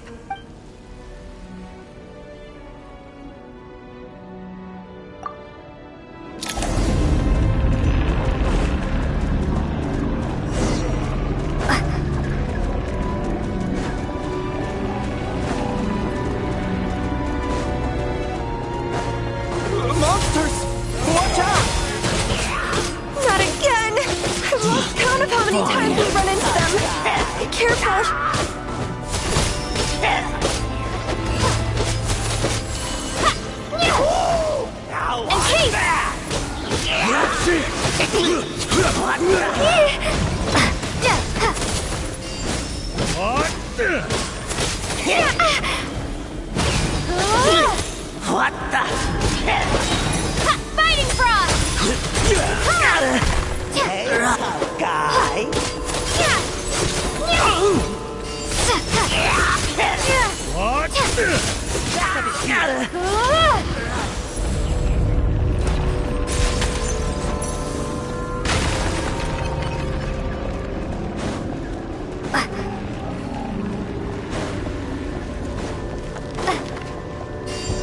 Here they come again! Get ready! You wanna fight? Let's go!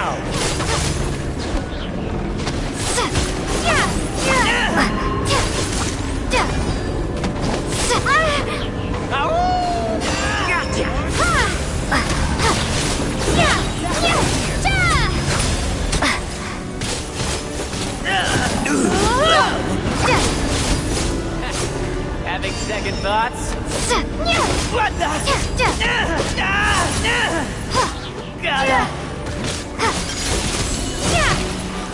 Bombs away!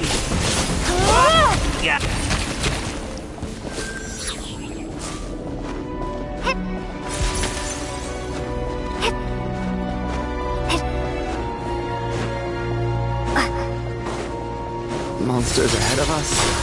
The black mist behind us. It feels like there's no escape.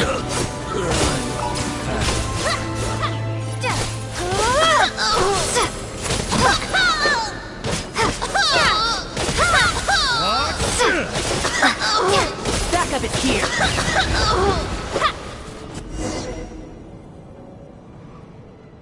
Are you hurt, Coolish? No, I'm fine. It's just... Suddenly I don't want to walk any further. I get you. In fact, I reached my limit a long time ago. Sometimes it feels like there's hope where there shouldn't be. Yeah. The hope that the star gives us is the only thing keeping us going. But I'm not sure it's real at all. It may just be a collective illusion. Otherwise, why would it always be out of reach? We know you mean well, but you're only saying that to try and encourage us to keep going, aren't you? Thank you, friend. But enough is enough. Please don't give me any more false hope. Hope is poison in this place. You're going to continue, aren't you? I admire that. I've given up, but I wish you the best. May there come a day that you catch up to the star and leave this godforsaken place. It's not an illusion. We really are getting closer to the star. Congratulations. You're the first person to make it here. I'm the star's envoy. The black mist has stopped rising. Its hunger is satisfied for now, having devoured your two companions. This is a good opportunity. I'll let you get some rest before we continue. What do you mean, leave? The star represents the starting point. It's the waypoint for the beginning. Congratulations on reaching the starting point. Once you are ready, we will head out and walk upwards. I will be right by your side the whole way. Huh? What's wrong? Hey, don't give up before the journey's even begun.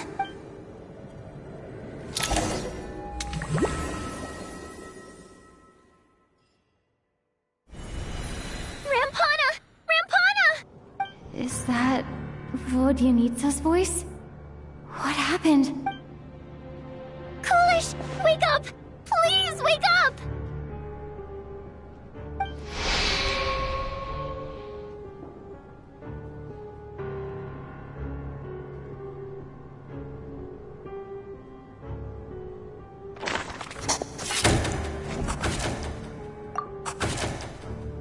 The situation is identical to that of the two casualties yesterday. We cannot ascertain the cause of death. At least there are some elements that we can rule out this time. They slept on the stage with everyone else. So I suppose the surrounding environment can't be a relevant variable. Rampana.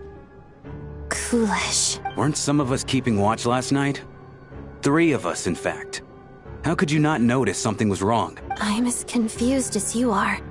Certainly nothing unusual happened on my watch. Likewise, and from what I've observed so far, both Miss Odette and the Traveler can be trusted. To be honest, I didn't get a wink of sleep last night. I couldn't help but think I was the target. So I just laid there with my eyes closed. I heard the Traveler and Lelik chatting, but otherwise I don't recall hearing any commotion during the night. Me too. I didn't want to wake everyone up, so I was concentrating hard, trying not to cough. I hardly slept at all. If anything had happened, I'm sure I would have noticed. Then, what could possibly be causing this? Once was bad enough. I can't believe it happened again. I worked closely with Rampana and Coolish for so long. I never imagined that one day they'd... And on the stage of all places... Florianitsa... 4 victims in just 2 days, and we still don't have a single lead. I need to get to the bottom of this as soon as possible. And above all, keep Tonya safe. I'd never be able to look Child in the eye again otherwise. Still snowing? Yes, I just checked. Still no sign of anyone outside either. So we only have ourselves to rely on. If you ask me, this killer can clearly strike whenever they please. The Night Watch was a useless endeavor from the start. Lelik must be an expert in poisoning. Clearly she used some poison that can't be detected on the corpse. Here we go again. Listen, I was already thinking to myself last night, was Lelik's reason for revealing her identity the real story? Well, now I have my answer. It most certainly was not. She's been playing us for fools.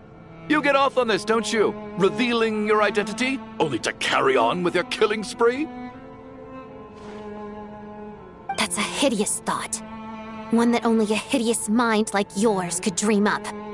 How dare you? That's enough! Yesterday, you named Lelik as a suspect because the victims were both wealthy merchants. Lelik might have had a motive then, but today's victims were just ordinary people. Not to mention that they were colleagues of Odette and mine. What reason would she have to murder them? Let me guess. Just to scare you? Who knows? Maybe you don't know her as well as you think. I implore you all to ask yourselves, how many people are there really in this world that have what it takes to kill another person? Not many, I'd wager. Lelik is well known to be a ruthless operator, and now she has revealed her identity. How could it be any more obvious? Everything you've said so far is still just conjecture, which doesn't constitute a concrete lead. You need to back up your claims with some evidence. How can you defend her, officer? What did she say to you while you were on night watch? Maybe I shouldn't be so surprised. You military types are always colluding with criminals to target the rich.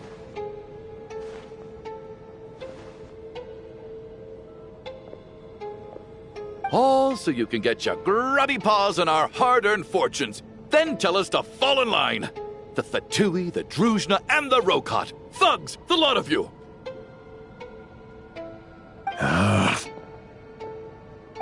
Don't you dare!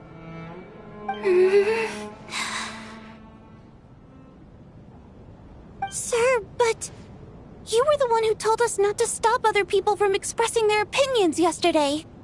4 people have already died. Only yesterday I was chatting with Mr. Coolish.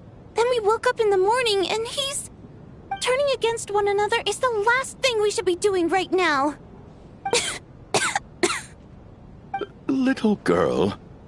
Even if Mr. Chuganov is a puffed-up, pig-headed windbag who doesn't have a clue what he's talking about, he's still one of the victims here, isn't he? I had no intention of resorting to violence. But you're right, Miss Tonya. I ought not prevent him from speaking his mind. In any case, I believe Mr. Chuganov has calmed down a little now. We may resume our discussion. I don't think there's any need for that. What is there to discuss? Nothing about this situation is normal. Did you have an idea, Mitya? You're the brainiac here, right? Come on, clue us in. I've been mulling something over. All the leads we have so far concern things from outside the theater. Miss Odette's alter ego, the threats Mr. Chuganov received. But then there's the 2 double murder crime scenes themselves, which have given us absolutely nothing to go on whatsoever. That's highly unusual. Even with the most careful killers, there's always some evidence left behind. So what are you suggesting? I think this could be a supernatural event. It isn't characteristic of human-on-human homicide at all. Correct me if I'm wrong, but aren't you supposed to be a scientist? That doesn't sound like a conclusion someone like you is supposed to make. I got into scientific research because of my insatiable curiosity. But if the present situation defies all known scientific explanations, I don't mind shifting my curiosity toward the paranormal instead. Now that you mention it, I remember when I first came to the theater. I heard rumors about this place being haunted. Haunted? Yeah, I think I heard the same thing. But I mean, they're only rumors, right? We've worked here for years. Surely we would have noticed any spooky goings-on by now. Well, this has taken an unexpected turn. A haunted theater? If Paimon were here, she'd probably be hiding behind me in fear right now. Why don't we take this opportunity to look for clues again with a more open mind? Maybe a different perspective will help us see something different. Very well. Whether it's criminals or ghosts we're looking for, the same rules apply. Everyone needs to tread carefully. I'll move the bodies into the same room for now.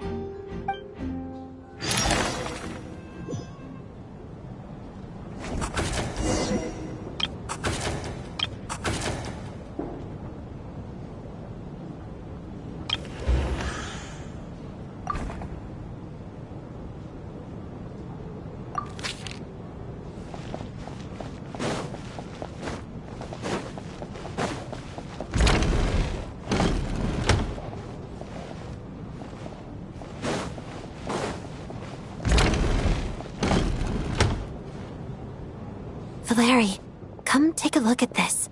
Some sort of notebook. It's the on-duty logbook for the theater. Kulish was the main person to use it. He mostly used it to record any unusual incidents during a show, audience numbers, exit times, and so on. Yes, he'd always have this logbook with him when he checked tickets at the entrance. This should confirm a lot of key details about the recent show. So, find anything unusual? Yes. The number of people. I've checked and double-checked, but the numbers just don't match what's recorded in the logbook. Apparently, we have an extra person among us. Are we certain that logbook is accurate? Could someone have sneaked in without buying a ticket or something? Unlikely. Kulish took his duties very seriously. I've rarely seen any errors in his work. Not to mention that this was a dress rehearsal, meaning smaller audience numbers and tighter ticket restrictions than usual. Everything would have been well within his control. We no longer have our tickets with us, do we? They got collected on entry. I assume there's no way we can check them again. Unfortunately not. The theater recycles tickets. Once people are in the door, they don't tend to leave until the show ends, so we collect the tickets at the point of entry. Still, I'm inclined to believe that this discrepancy in the head count is significant somehow. Did an extra person just materialize out of thin air?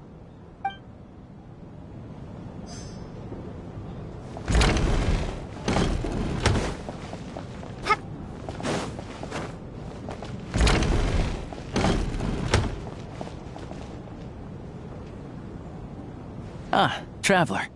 Since you're here, come take a look at this. Alosha found it. We're both curious to hear your perspective. It appears to be an investigation report. And the focus of the investigation was the rumors of haunting we heard about earlier.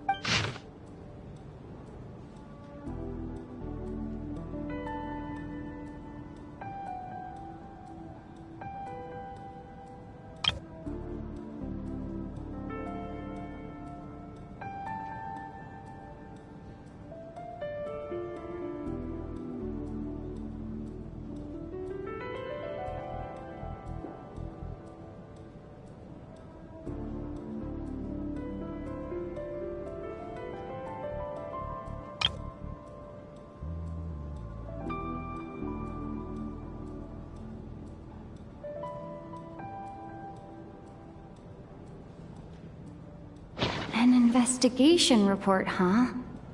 Looks quite old. Huh. This person's name looks to be of Sumeru origin to me. The theater manager must have hired an investigator once specifically to look into this issue. But it doesn't look like anyone ever looked at the report. Presumably, the manager wanted to know if the supposed haunting was dangerous, while also being fearful of word getting out in case it affected the theater's business. Anyway, the bottom line is, the haunting is actually real after all. It's caused by an obstruction in the ley lines. Is there any chance this is the key to finally making some progress with the murder cases? Ley line problems are pretty unexceptional to me by this point. And while it certainly offers an explanation for the ghosts, it's hard to imagine what connection it could have to these two murder cases. Some of the language that appears at the very end of the report caught my eye. Angel civilization, ley line renovation? My area of research doesn't touch on any of that, so it's completely outside of my wheelhouse. Huh? A piece of paper just fell out from the report. It landed right by your feet.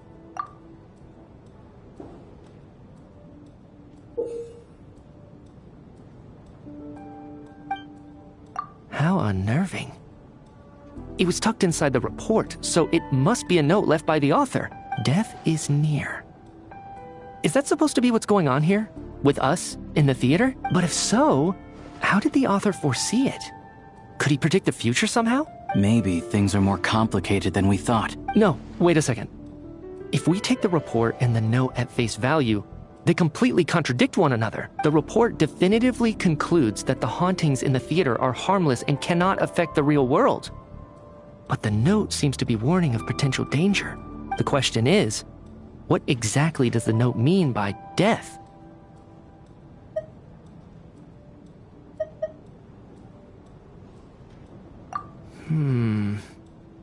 The various ways we could interpret this keyword lead in completely different directions. Let's pause our analysis here for now. I think we need more information.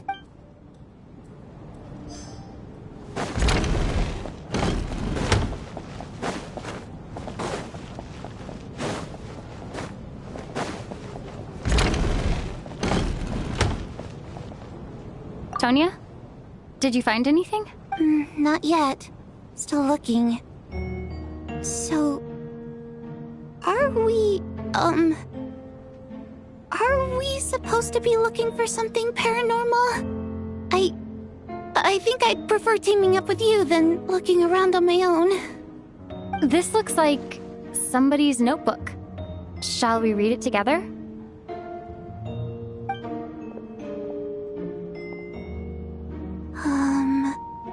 Well, it doesn't look scary or anything, so I guess it should be fine. All right, let's read it together.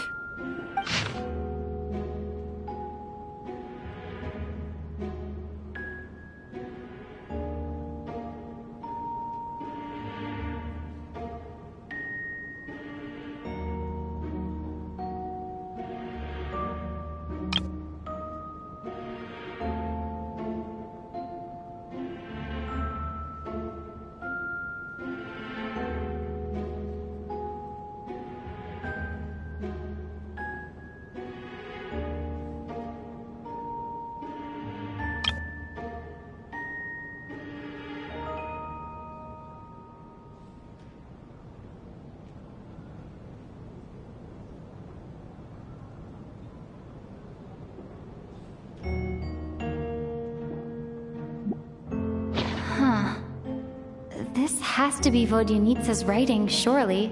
Maybe it's a little rude for us to peek at this. I feel like I just read someone's secret diary by accident. It sounds like she's writing this for her parents, right? I don't understand. Why put this stuff in a notebook instead of mailing it in a letter? Because her water imp parents belong to the aristocracy, who were driven out of Snezhnaya by the Tsaritsa long ago. And now they live somewhere new, where the postman can't get to. We're sorry. It's fine. My fault for not storing it properly. I can't leave things lying around and expect them to get ignored when everyone's scouring the place for clues. All right, give me my notebook back. I'll take over the investigation in this room.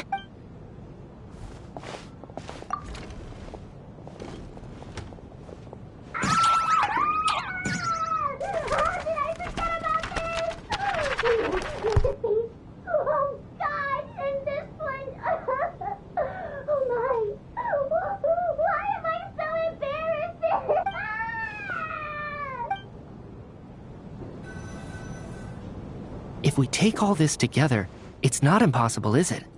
If anything, it's the natural conclusion. Well, I beg to differ. This sounds to me like a product of a researcher's vivid imagination. And perhaps it's because I'm still viewing this through the lens of a typical murder investigation. But still, I'm struggling to be persuaded by your theory. Does it really sound that far-fetched? Alright, well, let's treat that as speculation for now. I do agree with what you've said, so let's go with your idea for now. Good. Okay, now that we finally have some meaningful leads, I think it's time to reconvene. Let's get the others.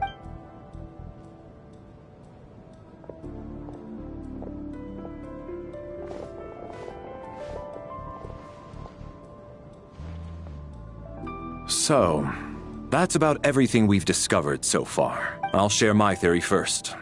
Based on what we've learned from the logbook, I believe the extra person among us is most likely the killer. If the killer had simply bought a ticket, it would have greatly increased the risk of their identity being exposed. I expect he or she either hid in the theater ahead of time, or found a way to slip past the ticket inspection.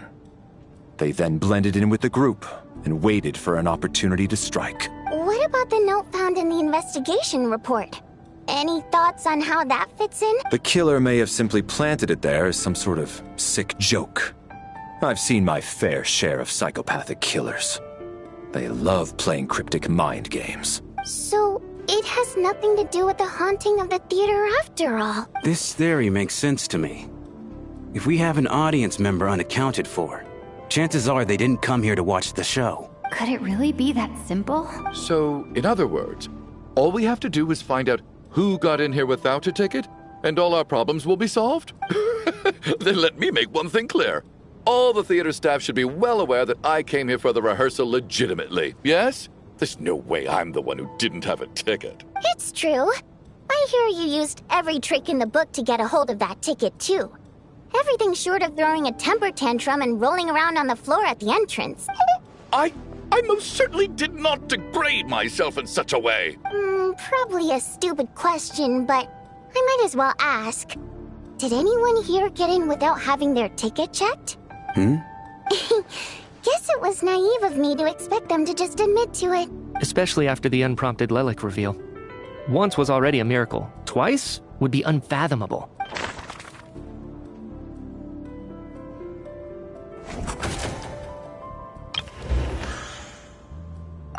As things stand, the audience head count doesn't add up.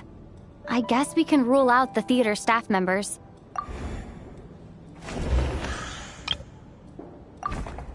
I don't believe any of us here knew Shram before all this.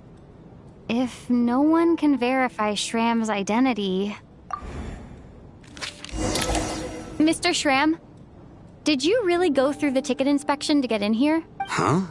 Me? Why am I being singled out, my friend? Do I seem that suspicious? It's not that you stand out as suspicious. More that everyone else has been ruled out as trustworthy. Okay. Well, we spent the best part of 2 days together now, so I'm sure you can all tell what kind of person I am. I'm a true gentleman. I never dream of doing something like sneaking to the theater without a ticket. Yeah, I have no doubt that you're a good person. But the problem is, none of us here actually know you, so no one can say for sure that you are who you claim to be. Although, actually, what was it you said last night? Yeah, you're friends with that water imp, which is why you understand our primary mode of expression. Last time I checked, there were barely any of us remaining in Snezhnaya, since most of the water imps left. Could you tell me a little bit more about your friend? There's a good chance I actually know her. And I suppose it's also kind of a way for everyone else to get to know you a little better.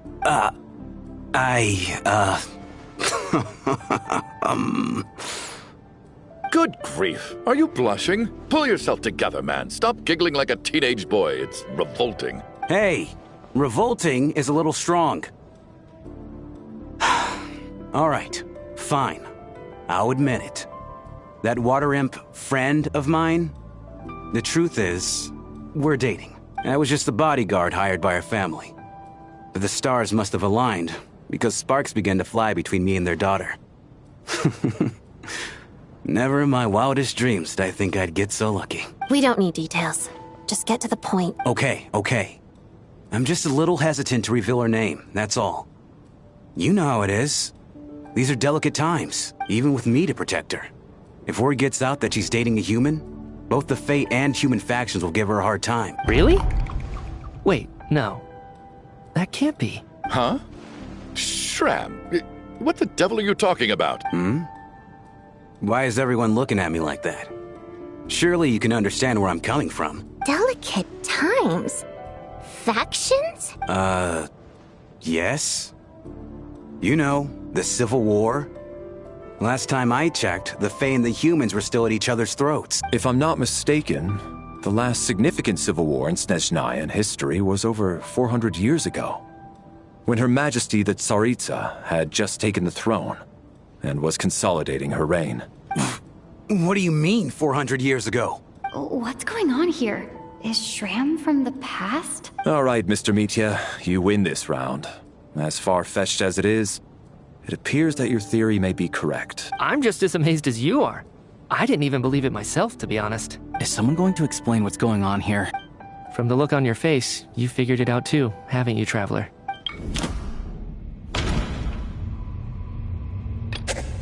That seems to be the case.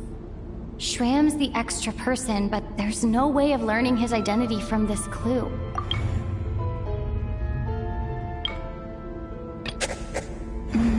No. The truth lies within the clues we've already discovered.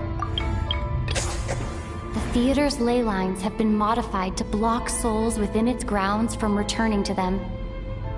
Some souls can even wander this place forever. Mr. Shram's statement proves he's from hundreds of years ago, and according to the investigation report on the theater hauntings, Mr. Shram is very likely a lost soul wandering the theater.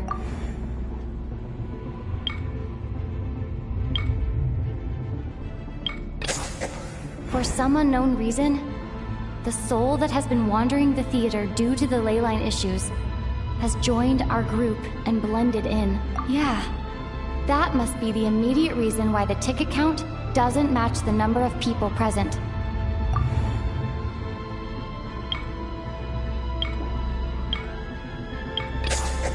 The contents of the investigation report have been verified. There are indeed leyline issues and wandering souls in the theater. Death likely symbolizes the deceased. Mr. Shram, for instance. Death is near. That... Yeah, the logic is clear now. The investigation report said that there would be souls stuck wandering around the theater because the ley lines were cut off. Mr. Shram must be one such soul who died in the theater a long time ago. In which case, that also makes him our extra person. So when the note said death is near, it must have been referring to death as in the deceased. People who died a long time ago. Someone who died a long time ago. In short, there's a dead person among us. The extra person we've been searching for is a ghost from the past. You mean I'm a ghost? No. Don't make jokes like that, my man. There must be some mistake. But even if I was dead, I know for a fact I didn't kill anyone these past 2 nights. Yeah. Even if all that's true, the report also said the souls inside the theater can't affect reality, right? Then what if the problem isn't the souls at all, but the ley lines themselves? The ley lines have a powerful ability to attract and devour souls. Let's say that the ley lines are like a black hole, constantly seeking to engulf souls. But the souls that don't want to return are trying to avoid being sucked in. Why does this analogy sound so familiar? What happens when the black hole can't achieve its goal? I'm only speculating here, but what if it ended up swallowing innocent souls by mistake? Or intentionally taking other souls to compensate? That could explain why we weren't able to determine a cause of death. If you're right, and their souls were devoured by the ley lines, it does make some sense. It does seem to explain a lot of the things we couldn't make sense of. Does that mean it's true? Except there's no concrete evidence. Mitya is relying on a lot of logical leaps. Still, It seems like the best explanation we have under the circumstances. Alright, so how could Shram not know that he's dead? Seems a little unlikely that he hasn't noticed anything unusual even after several days interacting with us. On the contrary, it's perfectly normal for a soul to wander the theater for centuries without questioning their existence or reason for being there. It's simply what's natural for them. You know what, Mr. Brainiac? I think you might actually be right after all. I'm trying to remember and... even though my head feels like it's going to explode, I think... it's all coming back to me. I was the one who didn't want to remember my own death, so I forced myself to forget. Well, I'm sure those are painful memories. My lady and I snuck out to go on a date one day. We bought tickets for the theater. It wasn't really my thing, but I was just happy to be together. All of a sudden, a group of people burst into the theater, shouting for all the water imps to get out. Performers and audience members included. It was clear the conflict between humans and Fae had reached a boiling point. This time, the extremists were even coming after the water imps who had nothing to do with the war. I thought I could pull one over on them. So I took off my jacket, draped it over my lady, and tried to sneak out amid the chaos. But I got caught. They started shouting, calling me a traitor to humanity. But I was going to do whatever it took to buy our chance to escape. No matter how many people stood in my way. I had to. Both as their bodyguard. And out of love. It's all right, friend. You can stop there if you want. You don't need to dig all that up again. It's just... even now, I'm still struggling to accept the truth. How could I be dead? I'm sorry, everyone. If I'd known I was a dead man walking, I wouldn't have dragged you down with me. If I'm the cause of all this death, then punish me however you see fit. But, Mr. Shram... No. I refuse to be a burden. I know what I have to do. You said I've been wandering the theater for centuries, right? I guess it's high time I got a breath of fresh air. Out there, I mean. I'll leave this place and take all this death with me. Go out on my own terms. Mr. Shram, I'm sure we can figure out a different course of action. My good sir, we both know I'm not supposed to be here. I should have accepted my death long ago.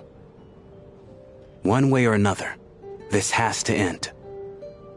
Unless you're saying this goes against another one of your military principles somehow. No. I'm speaking on a personal level this time. Let it go, man. Oh, wait. One last thing. Miss Waterimp. My lover. Her name was Litia.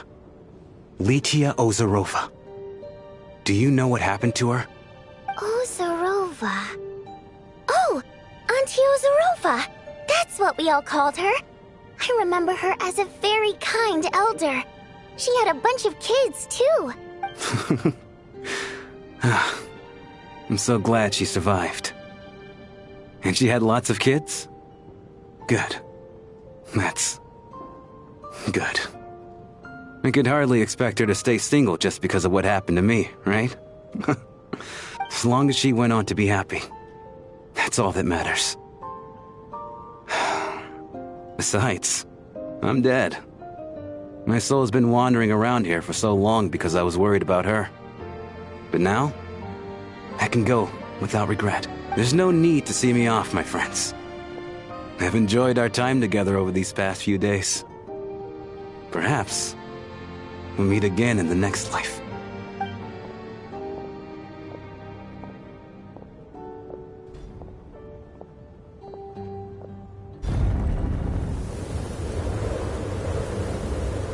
Take care, my man. I know Mr. Shram was already dead, but... Death is cruel, no matter how we might try to make sense of it. So, was the conflict between Fae and humans really that bad back then? I was only little, so I don't remember much.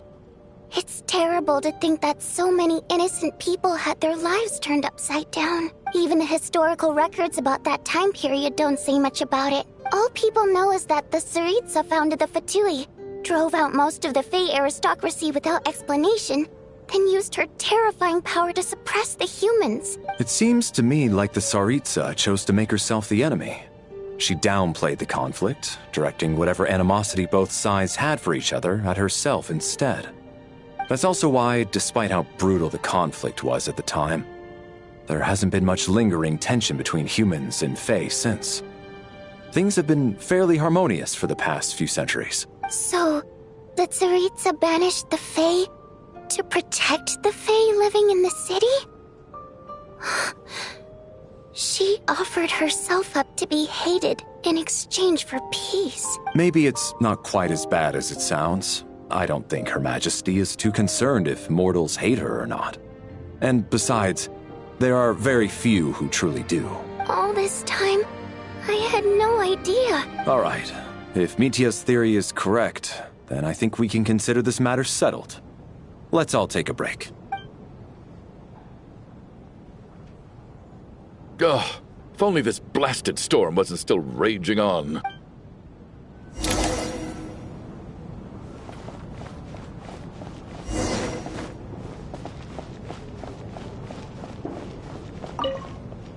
Well, at least it seems like Mr. Shram stayed optimistic until the end. The information he revealed, it's given me a lot to think about.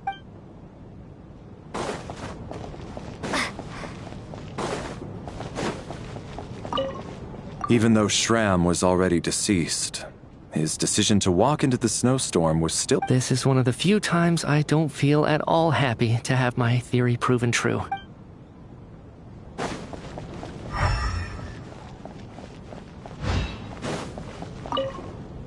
I was actually planning on hiring him as my bodyguard after we got out of here, you know. Oh, poor guy.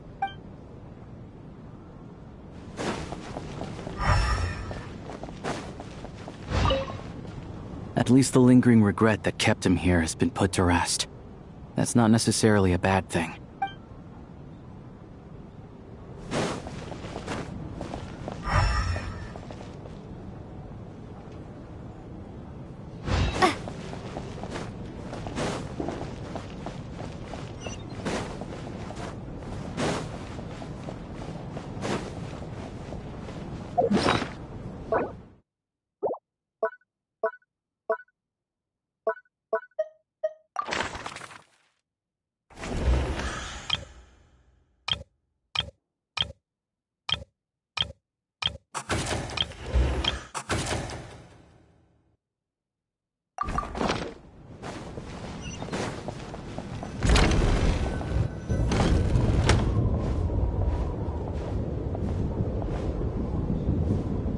Looks like now we can just rest until the snowstorm stops. I still can't believe Shram turned out to be a ghost who'd been in the theater for hundreds of years.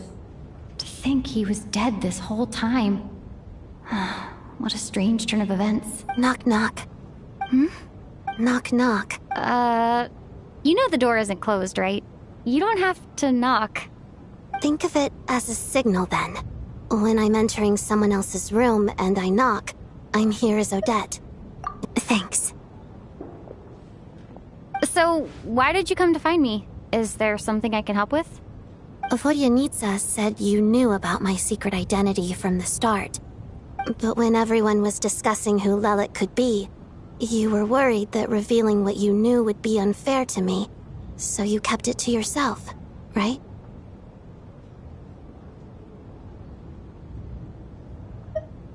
Yes. I'm extremely grateful for that. It's nothing. I mean, you didn't hold what happened to the Senora against me, so I should thank you for that as well. Actually, there's something else as well. I found myself in a situation similar to the one you were in when you helped conceal my identity. So I thought I'd come and ask you for advice.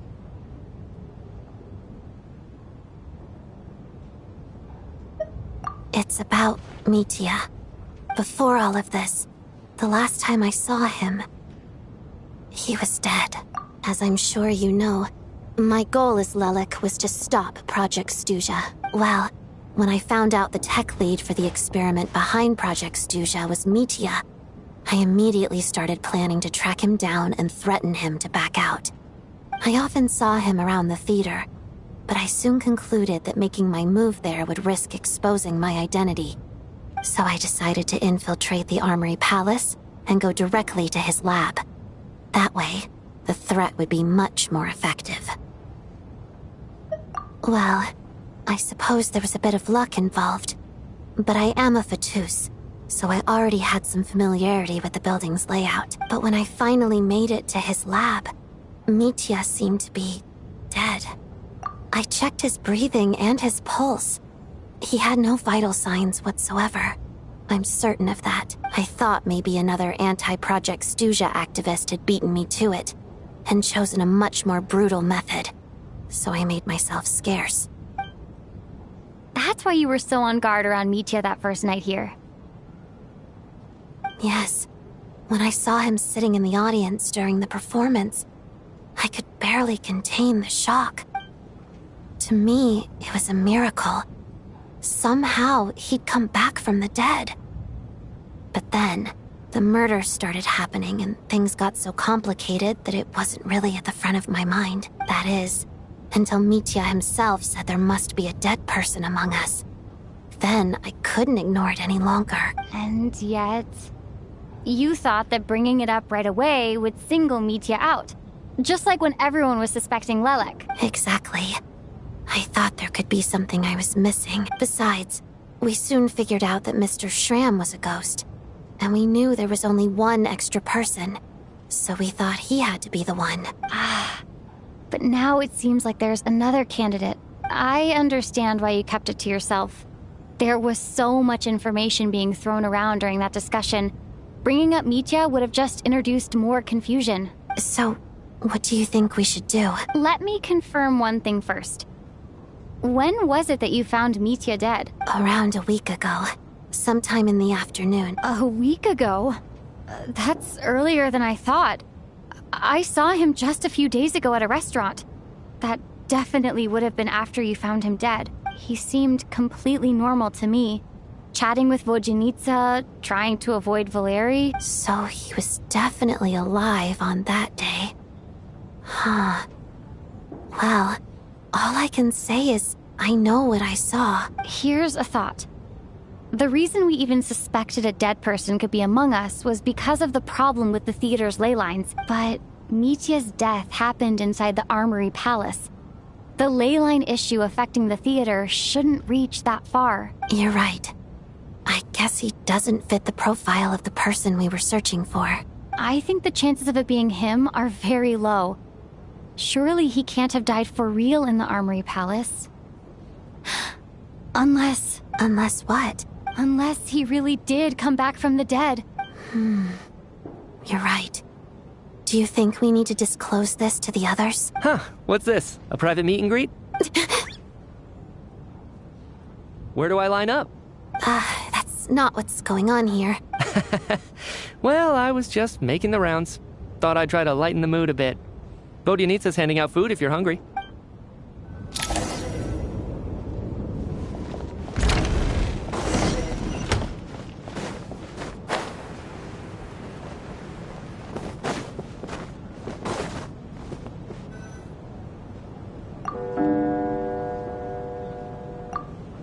What is going on with this storm? Could it be connected to that monster that just arrived in Snezhnaya? I almost hope it is. Her Majesty the Tsaritsa left to vanquish that beast herself. We just need to wait for her triumphant return. Do you think people still feel the cold after they die? I'm wondering about Schramm. Oh, maybe we should have given him a coat before he went out there. Death itself is cold, isn't it? I'm sure the storm will embrace him. Well, I hope he has a safe journey. I'm going to miss him, I think. It's not like we can blame him for Rampana and Kulish's deaths. Thinking back on it, we barely made it out alive ourselves. Once we get out of here, how are we going to explain what happened to their families?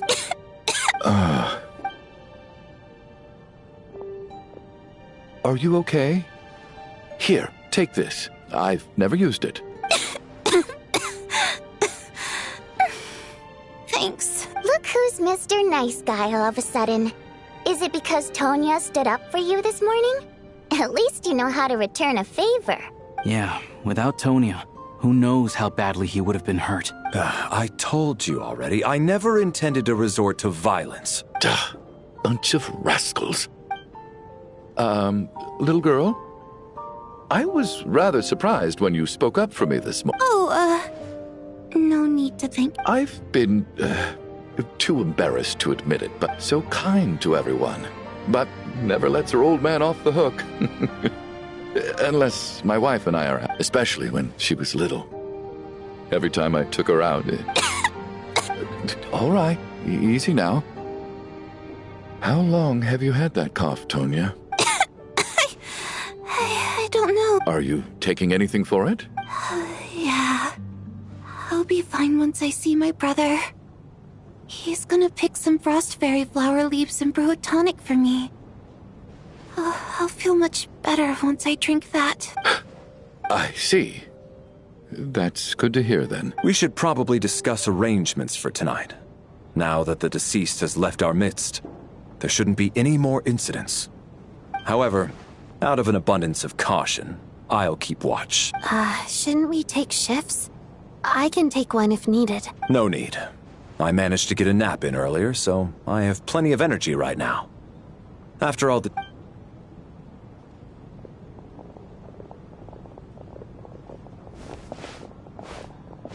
What a long day. This whole situation turned out to be way more complicated than I expected, but Valeri's right. I should just try to calm down and get some rest. The last thing I want is to give myself nightmares.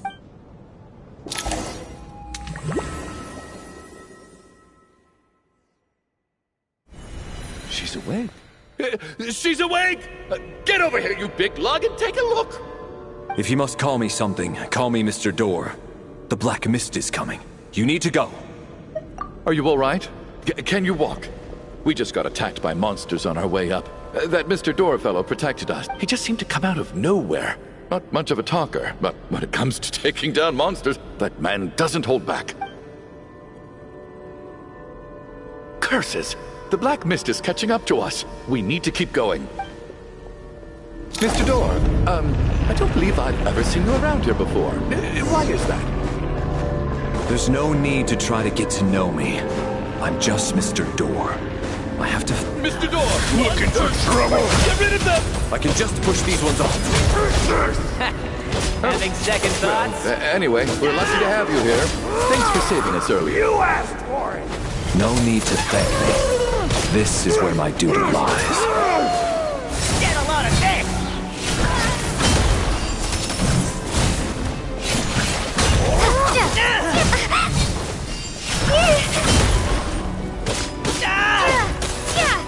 What the? They're coming!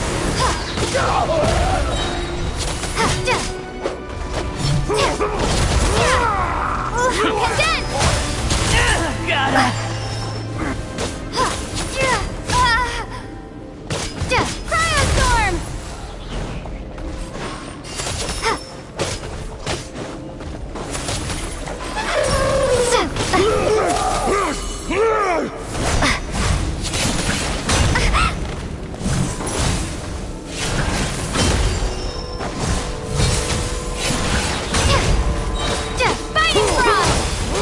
Just you! You asked for it!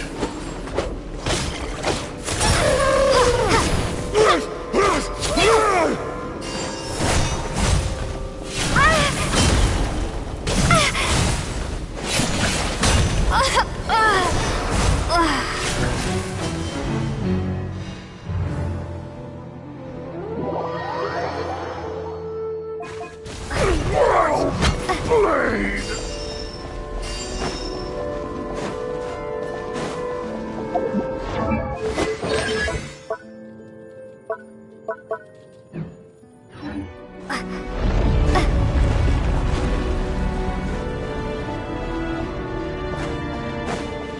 So we're doing this the hard way.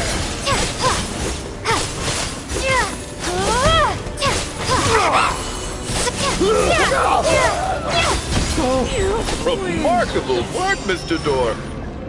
If I had your muscles, I'd do the same.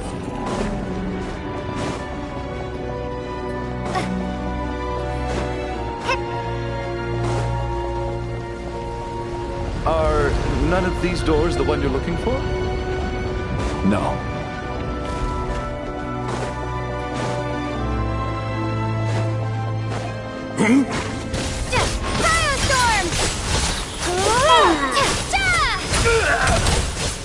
Come here closer. Impossible. How could this be?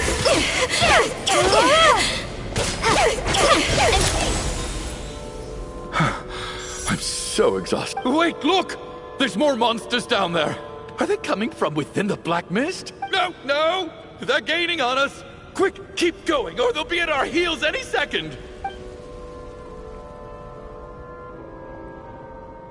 Mr. Door, what are you doing? We need to get out of here. They're coming! Found it. This is my door. What?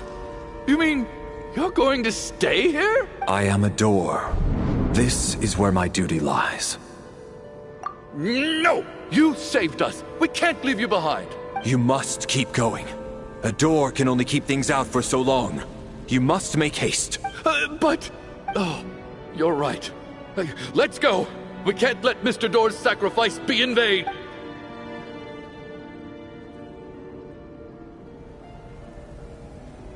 The black mist isn't moving anymore. Looks like both the monsters and Mr. Door are gone. I didn't just imagine all that, did I? Surely I wasn't so scared out of my mind that I hallucinated a door as a human being. Oh, okay, good. There's no way we both hallucinated the same thing. Getting sleepy? Well, looks like we're safe for now. Go ahead. Let's get some rest.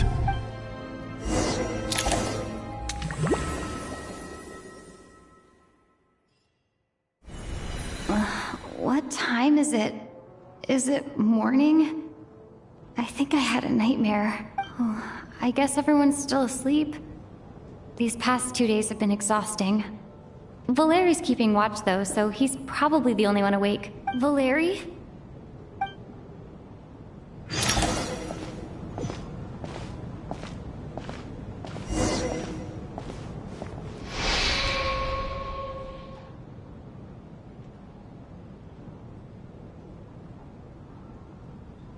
Wake up!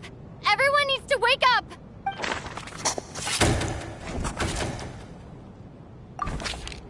Just like the last 2 nights. No clear cause of death. I've been a real thorn in your side, haven't I, Mr. Valeri? Now you can rest in peace. But for me, life will be all the duller for not having to run away from you, my friend. How's Tonya? Is she okay? I just checked on her, and it doesn't seem like anything serious. She's just exhausted from the past couple of days, and she's still recovering from her illness. We should let her sleep a bit longer. That means Valeri was the only one who died last night. If Valeri was awake and keeping watch, it would have been impossible to kill him without waking everyone else up. That much is certain. This is so frustrating. Why has nothing changed since yesterday? I thought we already dealt with the dead person causing all this. Actually, one thing has changed. There's only 1 victim this time, not 2. Does that mean...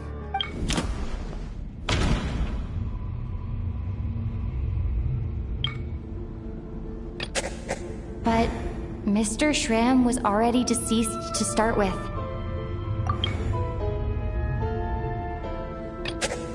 No similar cases have ever... After the deceased Schramm left, there was 1 less victim last night. That more or less tracks. It's a reasonable conclusion, considering the only variable that changed. Oh, the number of people who die each night is equivalent to the number of dead among us. That's your theory, right? Exactly. We identified Mr. Schramm, and the night after he left, the death toll dropped from 2 to 1. By that logic, there must be 1 more dead person left among us. Another one? But there was only one person unaccounted for in the ticket checks, right? The head count should match up now. Having an extra person was definitely a cause for alarm, but being one person short isn't nearly as unusual. Someone could have left in the middle of the show, or made it out before the storm hit. One more dead person among us. If Mitya's theory is right, then what Odette told me seems a lot more relevant.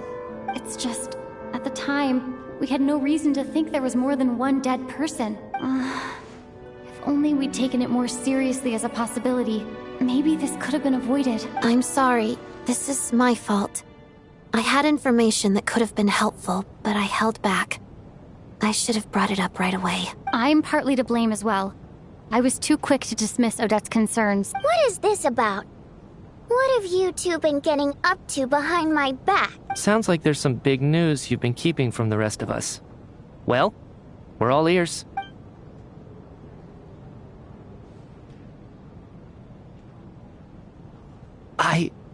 I'm the dead person? Wow, that's certainly news to me. Odette and I talked about it yesterday, but we thought it just wasn't possible, so we left it at that. Yeah, I don't blame you. If I'd been there, I probably would have reached the same conclusion. It just sounds too unbelievable. Let me just try and verify this. I just scoured my memories trying to think back to the afternoon Miss Odette mentioned, but I honestly have no recollection of dying. That's where I'm different than Mr. Schramm. Having seen Mr. Mitya a few days ago myself, I also find it hard to believe he could be the other dead person among us. Well, if it isn't Mitya, then who?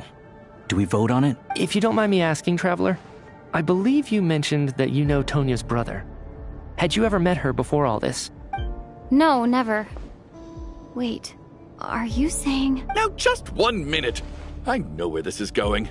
You can't just randomly point a finger at anyone you want. You're in the hot seat, and all of a sudden you want to divert our suspicions onto somebody else? Trying to pick a fight, Mr. Chuganov? Whenever you open your mouth, all you do is attack people, and I've had enough of it. If you don't want to engage in a civil discussion, you can shut up. You little brat! Did Mitya ask about Tonya because he suspects her? I suppose I only identified her by age and nothing else. Could that mean... I'm just saying, you're going around casting suspicion on people for no reason. How could Tonya be dead? I can vouch for her if nothing else. I've seen her before.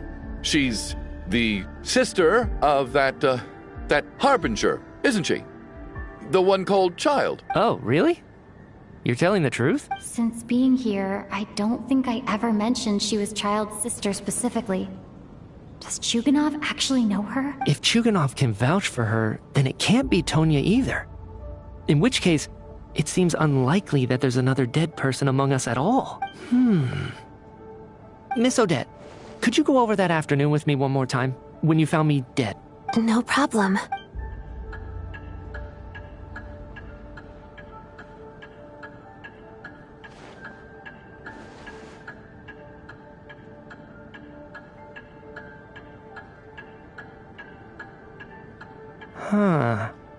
No matter how hard I try, I just can't remember any... Miss Vojanitsa, during our last meal together, I told you how some of the researchers were suffering from temporary memory loss.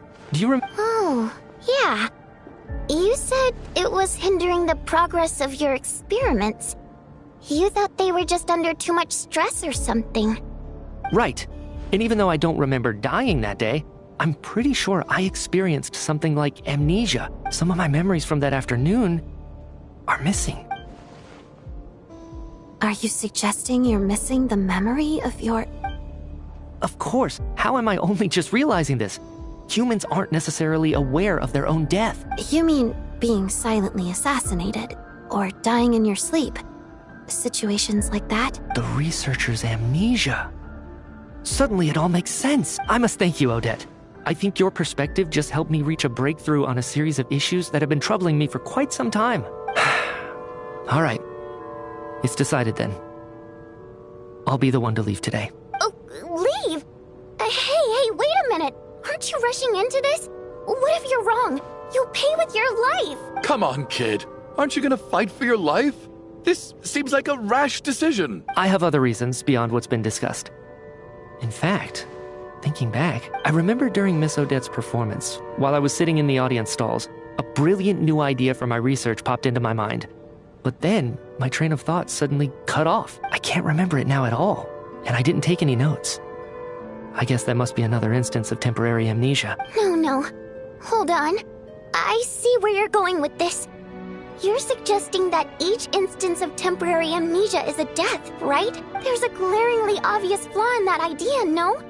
How can one person die so many times? I believe Miss Odette's account. During the period where my memory is blank, I must have been either dead or in a similar state. All it would take is for the same thing to happen in the theater, and I would come under the effect of the ley lines in this vicinity. This increases the likelihood of me being the deceased, does it not? But... There's no evidence to suggest that anyone other than me is a candidate for the deceased. So allow me, as a scientist, to treat this as an experiment. Please relax, everyone. I don't think things are as bad as they may seem. If I really am the deceased, then to leave the theater will be a relief for me. If, on the other hand, I'm still alive right now, well, apparently you've all witnessed my resurrection recently anyway. Who's to say I won't return from the dead again this time? Mitya's right. This is the only thing we can try right now. I think he's deliberately downplaying the gravity of the situation, though. What is a scientist if not someone who gambles on experiment after experiment in an attempt to obtain the truth? With this snowstorm, the ley line phenomenon, ghosts of the dead, and my amnesia, we've been paralyzed by not knowing and powerless to do anything about it. But if I do get resurrected, you can be sure that I'll come back with the truth of all this. Just you wait.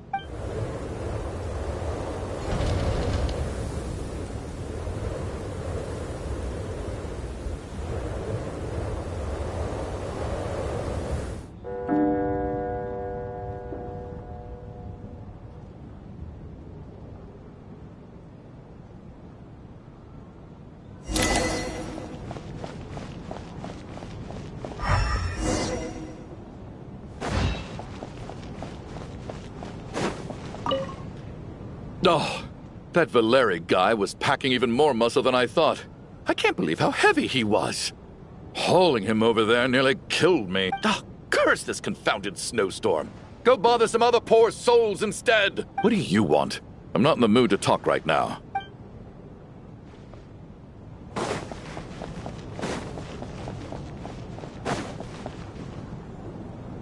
Poor Mr. Mitya. Maybe it's a good thing that you weren't there to see it.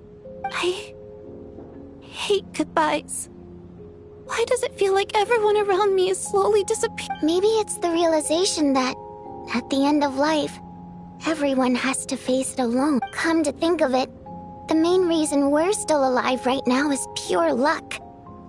Each morning here, for every one of us, there's the chance that we might not wake up. You could take it a step further and say that the same is true outside, too.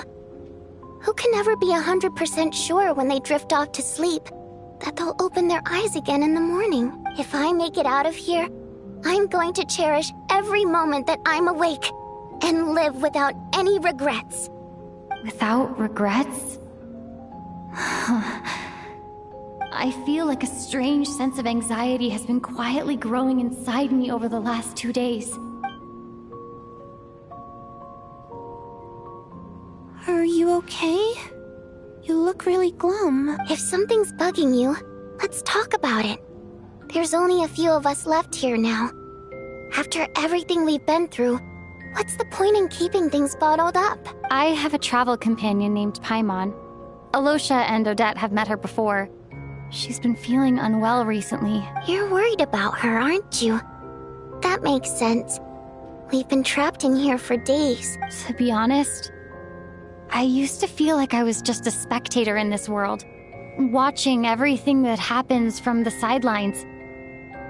Maybe it's because I'm a descender? A descender? But with Paimon by my side, over time, I slowly felt my connection to this world growing. She loves eating, sleeping, and having fun, but she's also a great guide. It's her authenticity that makes this whole world feel more real for me. Over the last few days that we've been apart, I've often caught myself wondering, what would Paimon say if she were here right now?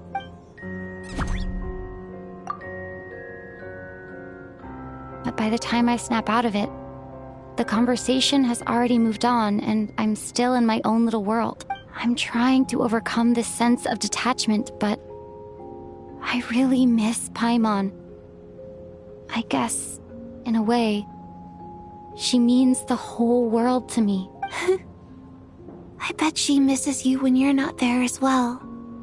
Maybe you're her entire world too. I don't know if this will make you feel any better, but back when the water imps left Snezhnaya in droves, I also felt like the whole world was suddenly empty. I could be surrounded by people all smiling and having fun, and still feel completely separate from it.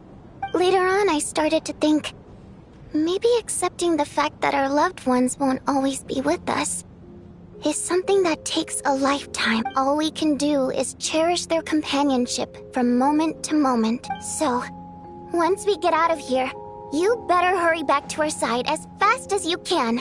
You can't let your story end in regret. That's the trope I hate the most. Thank you. That's exactly what I needed to hear. But Vodyanitsa, if you hate goodbyes too, why didn't you leave with your people? That's just the choice I made. I used to regret it, but I don't anymore. Like I said before, singing is a water imp's primary mode of expression. It's how we convey our emotions. Our songs have echoed through this theater for hundreds of years, each one a story pieced together through moments of joy and sorrow. But does a story exist without someone to read it? To me, the answer is no, so I made the choice to stay. That way, there would still be someone left to sing these songs and listen to their stories. Otherwise, they could have been lost forever. Could you teach me how to understand your people's songs sometime? I want to be able to truly hear them, like Mr. Shram. A fan after my own heart. Thank you, Tonya. How about I sing something for you, and you tell me what you hear? Okay, I'll do my best.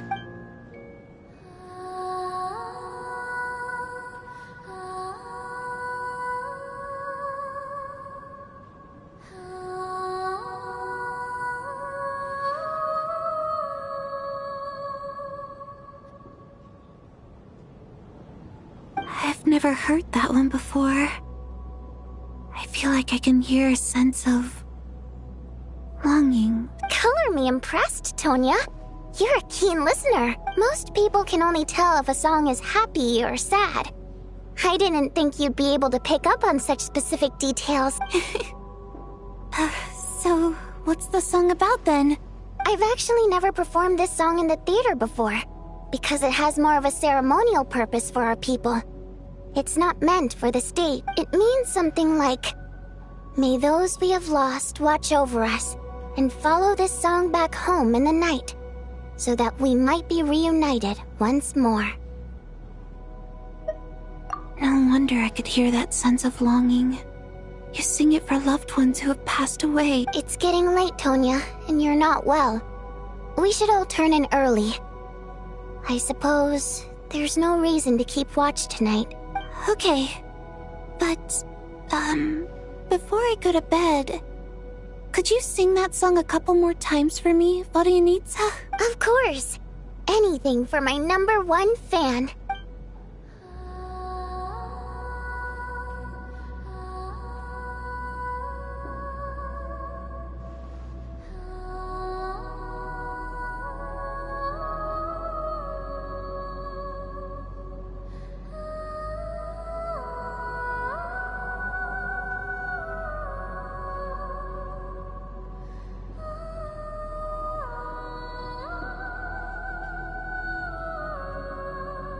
Once I get out of here, I definitely don't plan on ever coming back. But I guess that means I'll never get to hear Vodyanitsa sing again.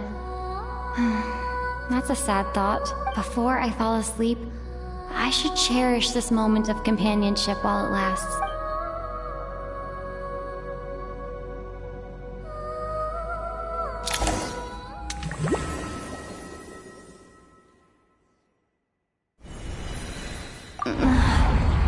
Where am I? So dark in here. and I feel kind of dizzy. Am I alone? Huh? What was that noise?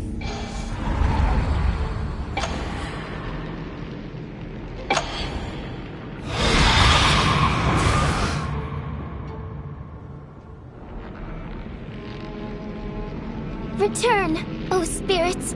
Fulfill your oath of protection.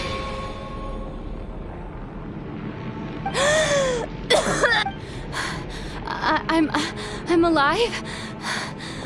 What just happened? No time for questions. Quick, over here. Turn on the switch. We need to bring back the light.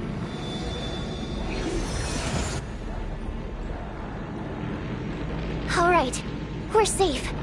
The spirit just now is called Night Prayer. The light subdues her, but she'll attack without a second thought in the dark. Sort of. I know it's hard, but you can't let this place go dark, or she'll kill you again. Yep. Luckily, I was here to resurrect you. Otherwise, that'd have been a real bummer. A bit more than a bummer, I'd say. Wait, so you have the ability to resurrect people? Sure I do. I'm your guardian spirit after all. I specialize in soul recall. Oh, it's nice to meet you, by the way. Thanks. It's nice to meet you too. All right, there's no time to waste. The black mist is already catching up. We need to avoid it and Night Prayer at all costs. Come on, let's go. We need to reach the next switch before the place gets too dark. If we bring the light back, Night Prayer won't be able to get to us. Sweet, sweet light! It's back! Shh! It's Night Prayer. We need to move quick, but don't let her notice you. Look out!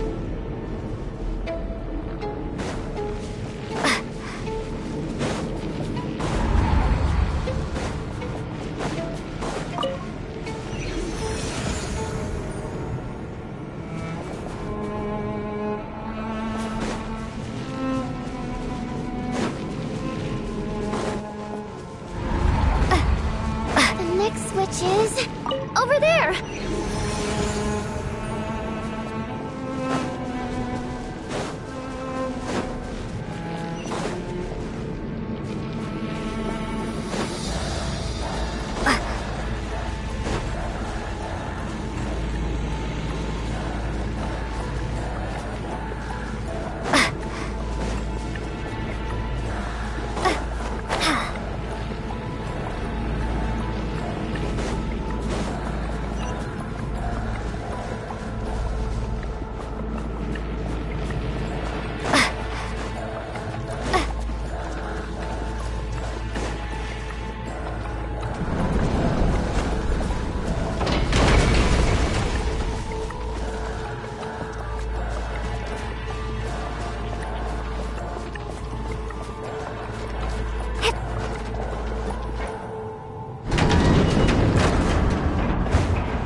Switch is just up ahead.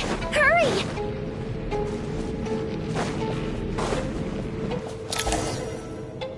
It's too dark. We're not gonna make it.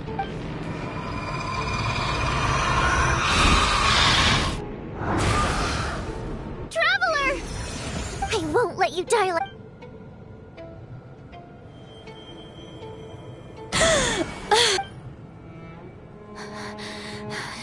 Even though it's not permanent, dying is definitely not a pleasant experience. Great. Yeah, thanks to you. Time for you to get out of here. Quick, before the light runs out. What about you? You're not coming with me? I can't. I've already been used up. A guardian spirit's skills are finite. I can only resurrect someone so many times. I might not look any different, but my essence has been exhausted. I can go no further. The black mist is where I belong. Why didn't you tell me sooner? Because it wouldn't have changed anything. That knowledge would have just burdened you. Go. Now, before it's too late.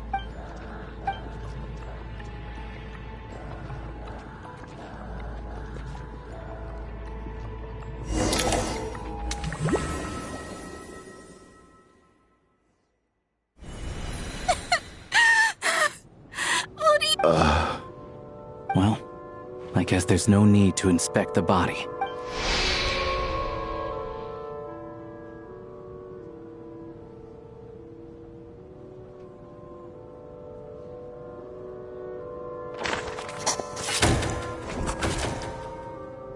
This wasn't supposed to happen.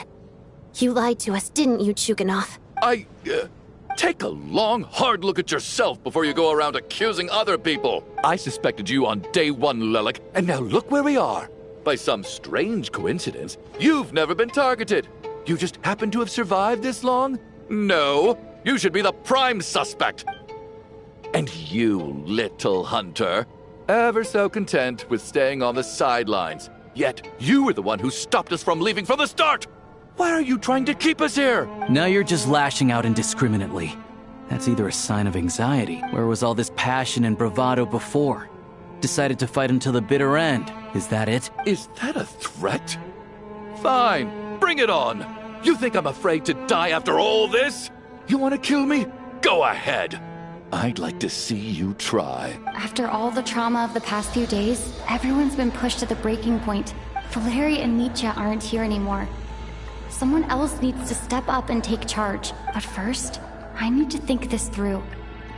Considering everyone left, who's the most likely candidate for the deceased?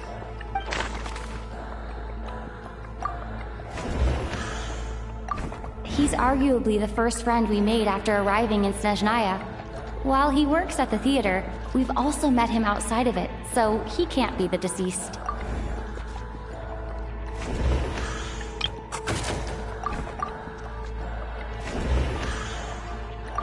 I clearly remember Mr. Chuganov from the first time I visited the theater. Of those who remain, the only person we've never met before is Tonya. People are easily misled by first impressions. Now that I think about it, but Mr. Chuganov vouched for Tonya.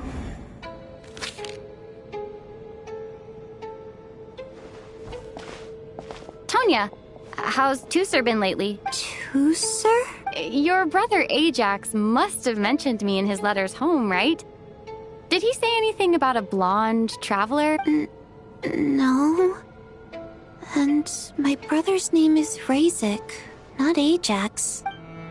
Chuganov, looks like it's your turn to do some explaining. Yesterday you... I knew you were behind this. Everything about you is fake. That night, when I infiltrated your place as Lelik, I noticed, but thinking back on it now, that doesn't seem... Even that was a lie? Curses! Oh, why is there no end to this blasted snowstorm? I think I remember now.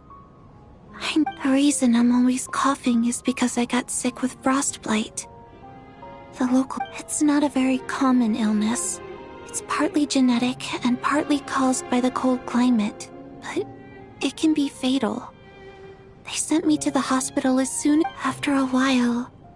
I felt myself growing weaker, so one day, I told my brother that I wanted him to take me outside for once, so things could... He agreed. We got to the theater, but... When I woke up, I couldn't find my brother anywhere, but there's no way he'd leave me behind. So I decided to stay here and wait for him. At the time... Tonya, it sounds like by then, you'd... Yeah, I know. I understand now.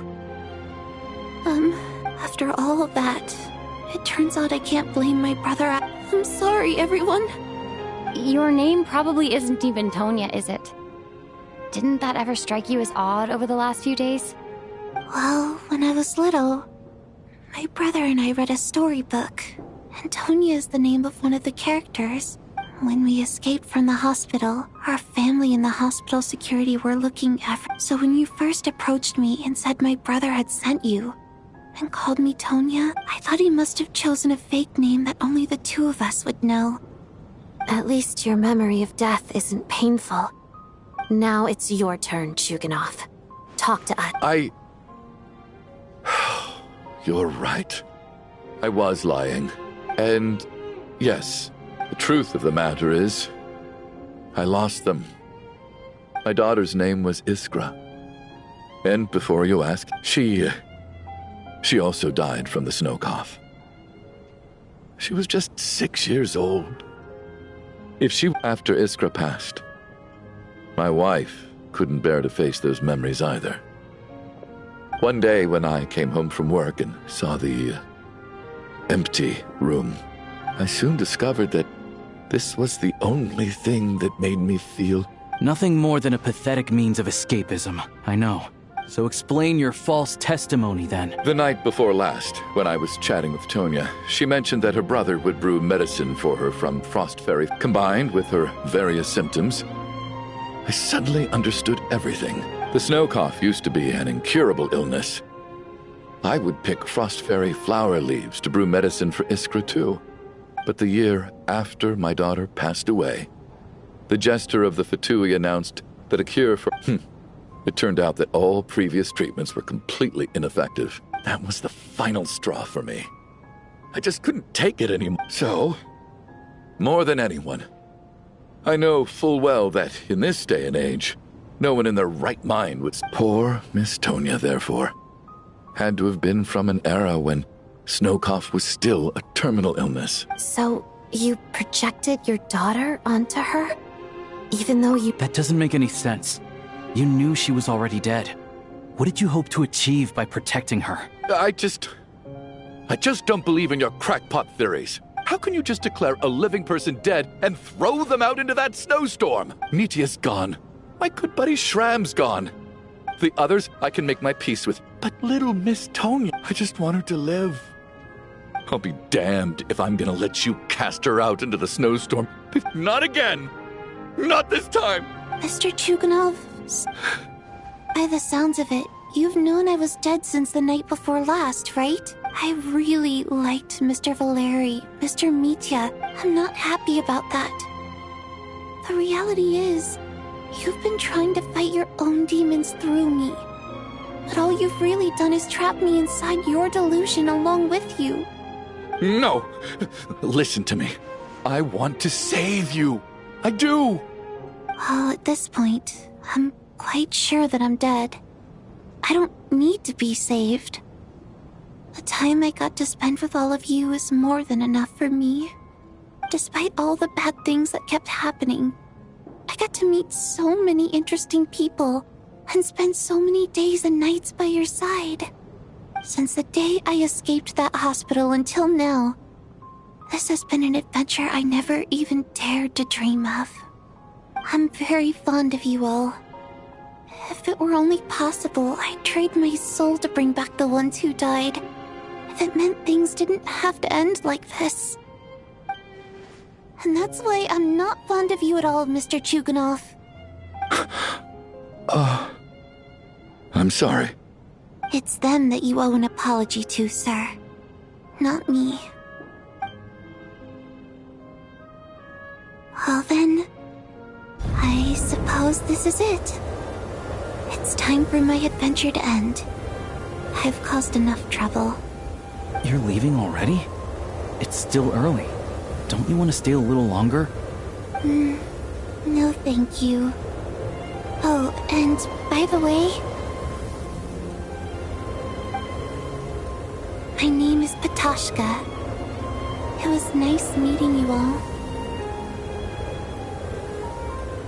Feels strange that we're only being properly introduced now that it's time to say goodbye. Patoshka?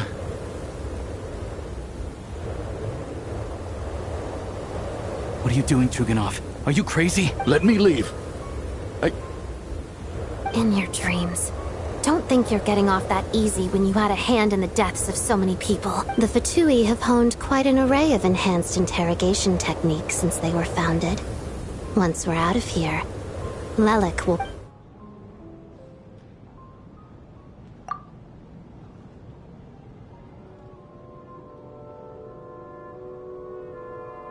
I think we should leave. I doubt this snowstorm is ever going to stop. For all we know, this storm might have destroyed all of Snezhnaya by now. Wait, we finally solved the mystery of the haunted theater today. maybe let's at least try to enjoy tonight? Fair enough. I don't particularly feel like dying in Chuganov's company anyway. And yet you won't let me die first. Hey, Chuganov, on a serious note, if we do make it out of here, you should... Is this really the time to be discussing my factory? All right, fine. I'll shut... Am I hearing things? There it is again. But I don't understand. Should we open the door? Is this it? If the last few days are anything to go by, whatever lies beyond that door at this moment.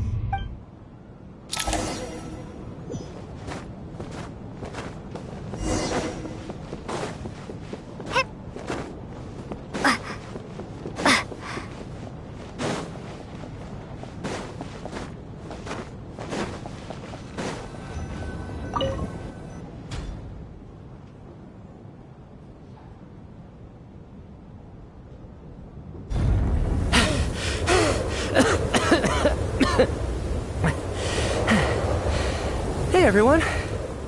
How are you doing? Much better, thanks. Whew, it is so good to have you guys here. Let me see. Tonya and Vodyanitsa died last night. And then you discovered that Tonya was the other dead person. Am I right? Not Tonya. Petashka. First, tell us how you made it back here. Given the condition... You're right. The thing that got me back safely was... a song. I heard someone singing. After walking into the snowstorm, my mind grew hazy. I don't know how long I walked through the storm before my mind completely slipped away. Then, suddenly, I heard the sound of singing. The voice instantly brought me back to my senses, and I regained consciousness. So I followed the voice, searching for the source of the singing. I searched and searched, until finally, just a few moments ago. I've actually never performed this song in the theater before. Because it has more of a ceremonial it means something like... That must have been Vodyanitsa's Requiem. That song is meant to guide the souls of the dead. Mitya. Huh. No kidding. Seemed like when I first stepped out of the theater, I was still quite lucid. My memory of it is still pretty intact. I remember the outside world being completely different than what I'd expected. It was like... this was a world where only the snowstorm existed.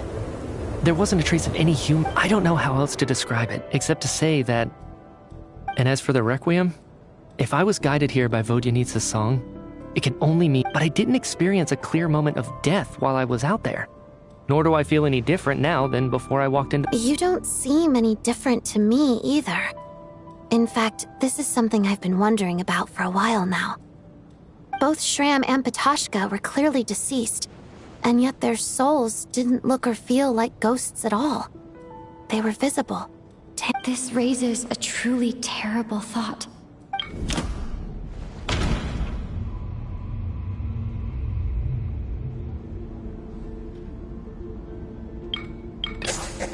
Mitya's soul was summoned back by the Requiem, confirming that he... Of course, if even the long deceased, then maybe we've all been dead from the very start.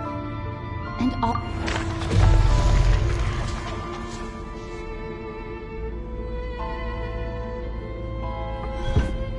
Yes. What did you say? You heard me. We died in the theater. All of us did. But due to an obstruction in the theater's ley lines, our souls are trapped here, while an endless, infinite snowstorm rages outside. It's ironic, really. All that time, we were working so hard to figure out who the deceased among us were, when the truth was, we were all deceased. The only difference being some of us died more recently than others. Do you remember that note, "Death is near"? Seems like we misunderstood what it meant after all. Death was nearer than we wanted to think all along. The note simply meant that all of us were already dead. So all our attempts to survive... Hard to say. At the very least, we hoped 2 lost souls find clarity and go to where they belong. The presence of those two is probably what caused our souls to be drawn in by the ley lines. In which case, the deaths we've awoken to over the past few days were just... If what you're saying is true... Huh, no wonder. This afternoon, when I was moving Vodyanitsa's body, I noticed that the other bodies in the room... That's further proof that those aren't physical bodies at all, but mere... Am I... No. I still find it hard to believe that all of us are dead. How... Not even knowing how we died is preposterous. Good grief. Surely there has to... Exactly. It's hard to rest in peace when you don't even know how you died. I racked my brains Wait. Hold on. Right before I lost consciousness, I think I saw... I can't remember. Mitya, your hand. Is that blood on your fingers? Huh? You're right. There's blood on the fingertips of my right hand. Looks like it's already dried. When did... What the... I guess... This was what I saw. I must have desperately drawn it in my own blood right before losing consciousness. What's wrong? Do you recognize the symbol? It's... Renova. The ruler of death. Huh? Alosha, do you still remember that Snezhnayan folktale you told me about? It was about the Grim Reaper. When someone's about to die, and as soon as you recognize his face... I heard a similar tale when I was little. You think... That's right. In which case, death is near. Death, the deceased, and... When I first saw this note, I thought it contradicted the investigation report. So the Grim Reaper deliberately misled us. Then, we started suspecting each other and searched for the deceased. By that logic, the one person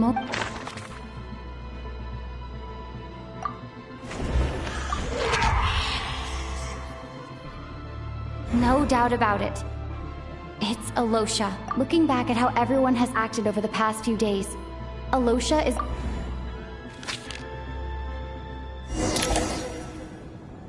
Is it you, Alosha? You were the first to discover the investigation report, and you had plenty of time to slip the note inside to mislead us. So? Surely you can't suspect me based on that alone. What if someone else found the investigation report first, slipped the note inside, and... There's no denying it. The note could easily... That's not all. I've also noticed that, although on the surface, Valeri Mitya, looking back now, even though you didn't say much, you were always... What do you mean? You were the one who emphasized how dangerous it was outside and insisted we all stay here. It was also you who suggested that we all sleep in the same place. And earlier today, you tried to convince Patashka to stay. I don't understand why, but it was out... So, you didn't understand my intentions, and now... He still won't admit it? The biggest question I have right now is... If the Grim Reaper is impersonating Alosha...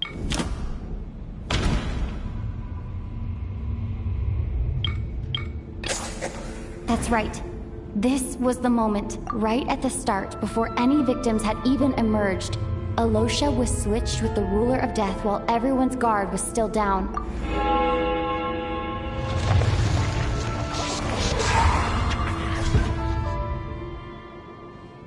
When all this began, right after the performance ended and the snowstorm began to pick up, no one suspected anything unusual.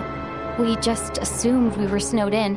It wasn't until we discovered the bodies the morning after that we realized something out of the ordinary was going on. But it's clear now that the oddities actually started earlier than that, when Dimov walked into the snowstorm and never came back. Right. So Mr. Dimov was the first victim, not Sobolova and Torgov. And if we pinpoint that moment as the beginning of this incident, then one thing becomes clear, Alosha. You are the only person who walked into the snowstorm and came back without the help of Vodyanitsa's Requiem. More precisely, Alosha never came back at all. The one who...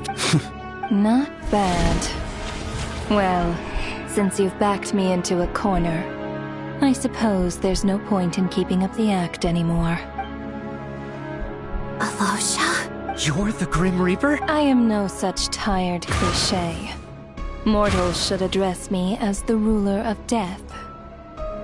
Before being wiped out for good, you identified the two deceased, and even sensed my presence. I heard you can ferry souls. Those deaths each night. Were they your doing? Your initial conclusion was correct. Due to the existence of the two deceased, the ley lines yearned to reclaim those long-lost souls. Every night they devoured an equal number of souls to fill the void. This required no intervention from me. Though, of course, here, take a look.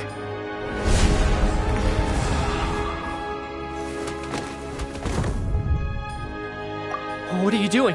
That takes care of today's two. Don't get so worked up. You are already dead, and your souls must return to the ley lines. I know we're already dead. You murdered us, didn't you? Murdered? No. Murder is when mortals usurp my authority. Death is my jurisdiction. If I require someone to die, you simply met the criteria to trigger my curse of death. I know about the curse of immortality. You cursed us? When? And why would you do such a thing? So often, humans pray to me, begging to know when their death will come, and what form it will take. But few people ask why. If you must have an answer. So you're not gonna tell us the truth? Hold your tongue. By all rights, you shouldn't even be allowed to speak with me. Those angels from the past are to blame for the reckless renovation of the ley lines here. It's made my work on this occasion infuriatingly complicated. Work? So trapping us here, making us watch our friends die? You clearly have a lot of questions. Fine. As a reward for your remarkable... After the physical body dies, the soul must return to the ley lines for that person's death. My work encompasses the entire process of death, including, naturally, the guiding of souls into the ley lines, with which you are now so familiar. You must also be rather familiar with Natlan's Night Kingdom, I presume? It was I who supported the creation of the Night Kingdom. Here, too, the ley lines connected to the theater underwent some modifications.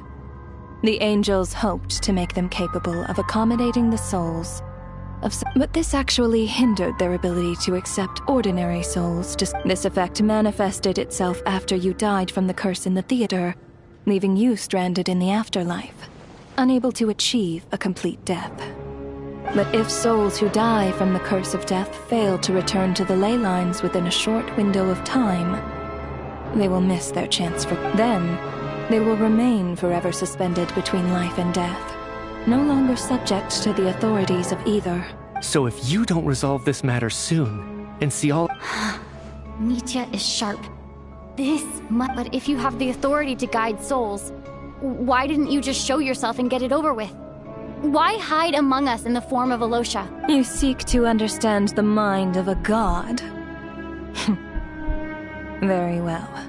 I'll tell you. This is a theater, and I decided I wanted to watch a show about death. That's why I encouraged you to take the events to the stage.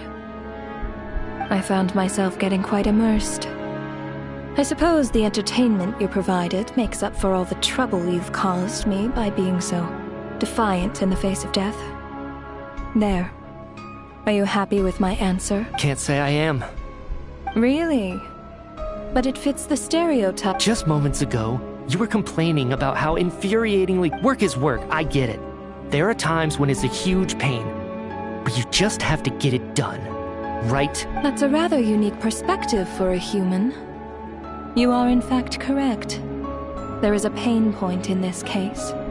Due to the obstruction in the theater's ley lines, there is a hard limit on the number of souls they can receive each day, making it impossible for me to ferry all your souls at once. Revealing my identity too soon would inevitably have led to futile resistance, and there was a risk that any souls who chose to run would disappear. Then there was the issue of the two lost souls you called the deceased. The way you resolved that quandary was all part of my design. That's what I don't understand. If all of us were souls of the dead, what made their presence among us special? For centuries, they have refused to return to the ley lines, exploiting the issues created by the angel civilization to resist being drawn in. Centuries of obsession accumulated during this process. You may think of this obsession as the resentment of the dead, and in this quantity, it was a bomb that could have detonated at any moment. It reached the point where I could not afford to leave it unchecked. But the only way to fix it was to help them acknowledge their own deaths, make peace with their regrets, and willingly walk into the snowstorm. Only then, with my guidance, could they finally return to the ley lines. Otherwise, you would not like to know what the consequences would have been. I vaguely remember seeing Patashka, but in the most terrifying form. Was that in a dream? Is that what would have become of her if she hadn't returned to the ley lines? I see your dreams brought you many revelations. So you see, death anyway. Giving psychological counseling to lost souls is not my strong suit. That is more of an angel's role. It was something I could not resolve directly using my authority, so I decided it was easier to leave the bomb defusal to you. Meanwhile, of course, their presence caused the souls of other members of your party to return to the ley lines each night.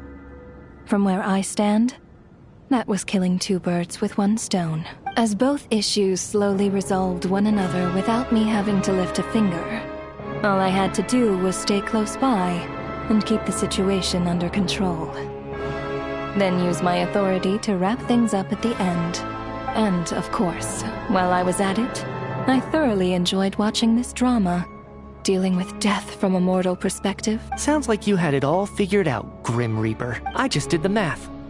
You said there's a hard limit to the number of souls the ley lines here can receive each day. That much is obvious, even to a fool. It's time to review this whole affair. If the ley lines can only take in 2 people per day,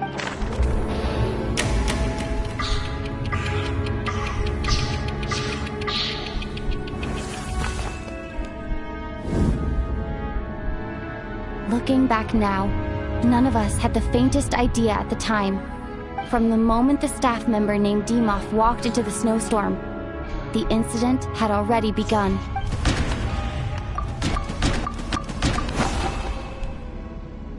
No.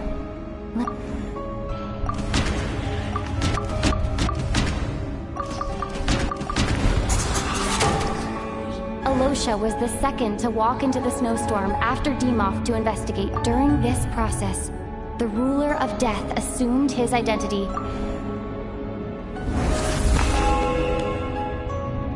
During our first night in the theater, everyone was caught up in the novelty of it all. No one could have expected there would be victims the very next morning. Despite all the confusion, and with the help of hindsight, we finally began to realize that something was amiss with the snowstorm.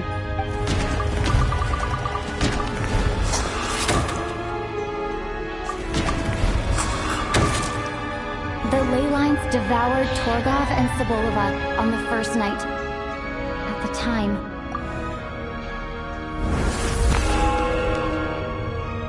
Odette and I spoke a lot that night. 3 people were on watch, but in the morning, we discovered that someone had fallen victim all the same.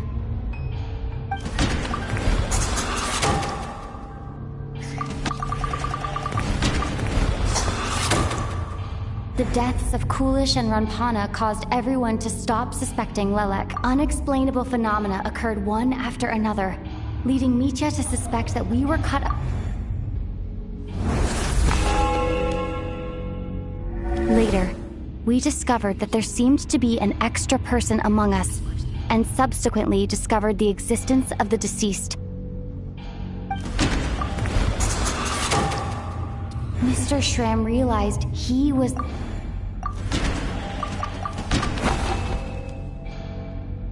No. We thought it was all over. But Mr. Valeri's death was a rude awakening for everyone. A lot happened today.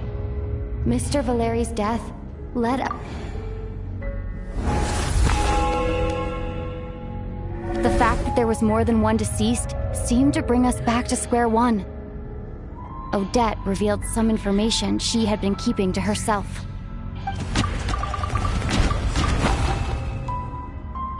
Although Mitya did indeed walk into the snowstorm that day, the void in the ley lines hasn't been filled. As it happened, Petashka filled the void left by Mitya, the girl I thought was Child's sister, Tonya. Vodyanitsa was swallowed by the ley lines in her sleep. At the Requiem, she's come to think of it.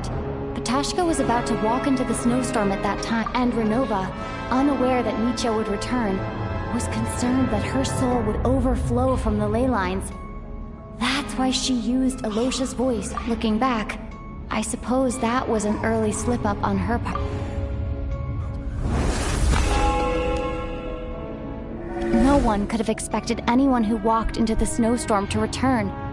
But just after nightfall, Mitya returned, bringing crucial information with him. Various truths began to surface, including that all of us were already dead, and that the ruler of death was here among us. Then, after revealing her true form, Renova callously claimed 2 souls.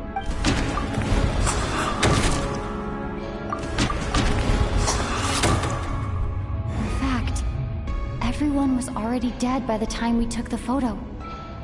And now, only Mitya and I remain, and the true culprit.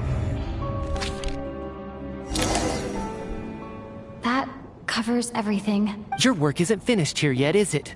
The Traveler and I are still standing here, safe and sound. The Water Imp's song threw things off a little, but it is of no consequence. The ley lines have already anchored your soul, and the first ray of light tomorrow morning will take you back. I, meanwhile, need to review my attitude towards the Water Imp race. So the reunion in the night that Vodyanitsa mentioned, I suppose that was never meant to be a permanent reunion. That just leaves you, Traveler. My power only allows me to temporarily separate your soul from your body, and your soul is firmly anchored to your body by your will, for a descender like you, who is not bound by Tevat's rules. Your death can only be brought through the most violent of means, such as directly destroying either your body or... I have no interest in involving myself with Descenders. For now. Although, this may change if Asmodee remains missing, or you insist on interfering with our affairs. One last question then. All our struggles and sacrifices here. Death abides no reason. Besides, what you call sacrifice is merely a concept created by humanity. To me, it is nothing more than a self-indulgent charade in the face of death. Mere mortals fantasizing that their actions could reclaim something from my grasp. A truly laughable idea.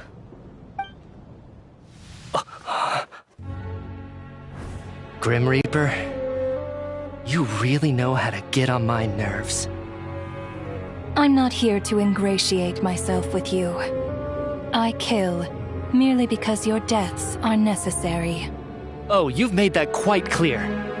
But humans don't take well to being scorned. Not even by the gods.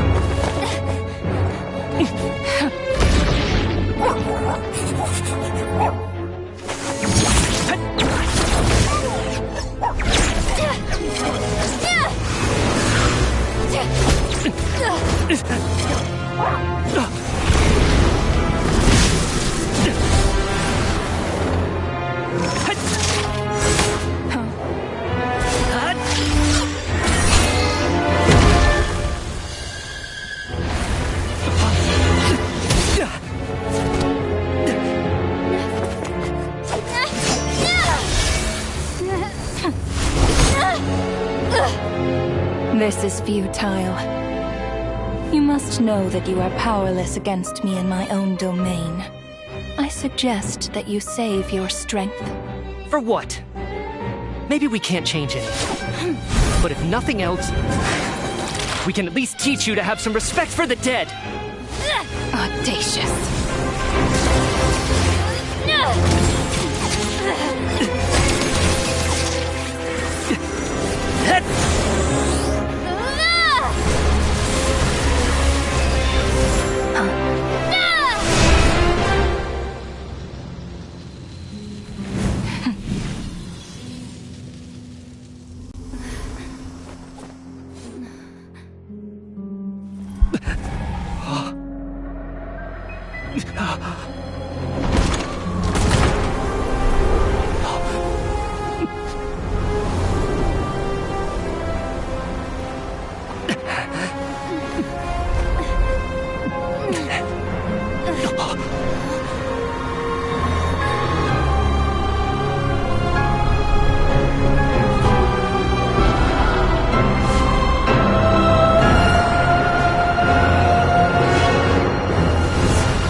How are you holding up, Odette? What happened to me? How much do you remember? What do you mean? Has Odette already forgotten? Mitya? Oh, I'm sorry.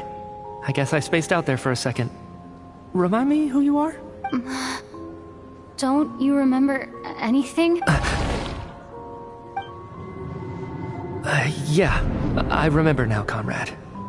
Looks like we guessed right. Just like me when Odette found me at the Armory Palace. For some reason, everyone killed by the Ruler of Death eventually came back to life, just with one catch. They forgot what happened. Odette and the others have already forgotten everything. Could this be the reason? You said this is the Ruler of Death's symbol, right? I don't see anything there. You don't? Huh. Okay, I guess that makes sense. Does that mean I carved this symbol into my soul? What about you, though? The Ruler of Death mentioned that you're a full explanation would get complicated very quickly, but that's essentially it. Well then, now that it's all over, let's figure out what we've learned. The first thing I notice is that everything here is precisely as we left it, right before our deaths. They say that right before death, time slows down and your whole life That must be how you know you have one foot in the afterlife by that point. This also aligns with previous reports of widespread temporary memory loss. To those unaware of the truth, dying and coming back to life must feel similar to a short bout of catatonia. This leaves me with a couple big questions. What are the conditions that trigger this so-called curse of death? And why? If nothing else, I think it shows that killing us wasn't her ultimate goal. We still... Right. This time only got complicated because of the situation with the theater's ley lines. That's why she had to approach it differently. If the previous incidents of amnesia among the researchers are anything to go by, killing us is... Come to think of it, wasn't I about to... I can't remember what it was, but... I think it... sorry, Traveler. I'll catch up with you again later. Right now, I have to make a trip back to the Armory Palace. Ma'am, if I may, no one of your description has ever shown up in my investigations into Mr. Mitya's friends. Yet, you two seem very familiar with each other. And, by the way, have we ever crossed paths? I can explain everything. Could you help me gather everyone in the theater in one place?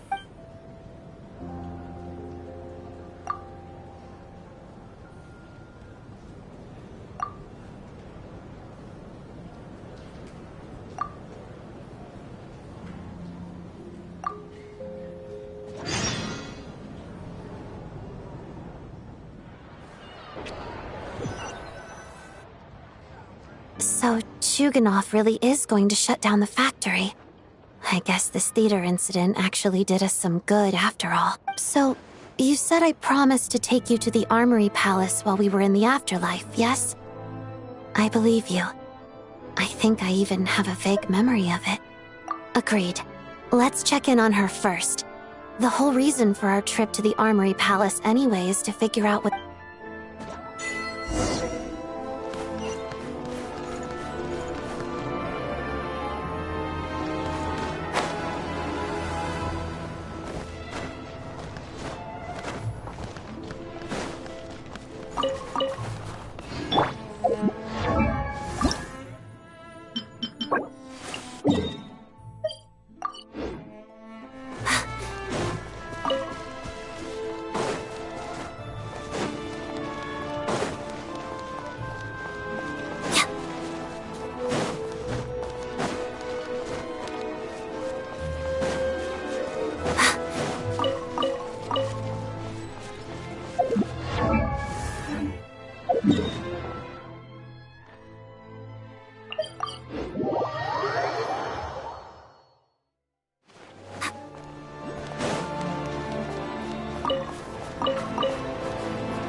I'm finally back. Even though a long time has passed from my perspective, as far as Paimon's concerned, I probably just went out to watch a very short show. I should keep my emotions in check when I see Paimon again, or it'll seem weird. Wait. The atmosphere here feels off. Shh. Stay quiet. Let's go inside and take a look. Have we still not been able to notify Child yet? We need new orders. What if that person comes back again? I'm so sorry. Tell me, what happened to Paimon? It was the Jester. He came here in person and escorted Miss Paimon away. He's the director of the Fatui. His authority supersedes all others and cannot be questioned. There was nothing we could do. How long ago did he leave? And what was Paimon's status? It was about an hour ago. Miss Paimon was fast asleep at the time. The Jester simply walked off with her as if it was only natural. I assure you, he absolutely did not use any force. Do you know where they went? The Armory Palace, most likely. Lord Piero, the Jester, has been overseeing the experiments there lately, keeping a close eye on their progress. Everyone in the Fatui has heard about it by now. I'm surprised he came in person. Whatever his reason for taking Paimon, he'll most likely return to the Armory Palace first. Then lead the way, Odette. Okay, let's...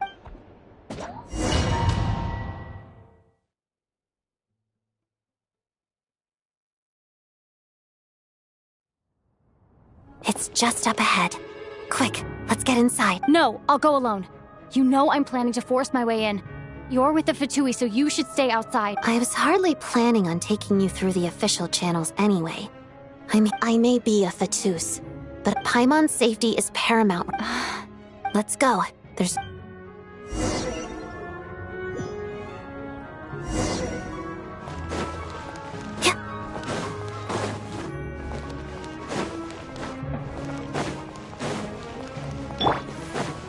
Hey, who are you?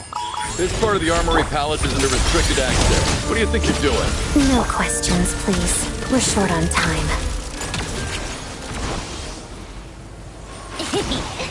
Right now. I'll make short work of you.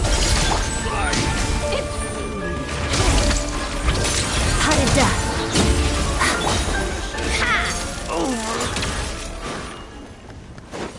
Take a break, pick up the pace. Right here, right now. Emerge. Pirouette. Where are you? Come on, keep up. Pick up the pace.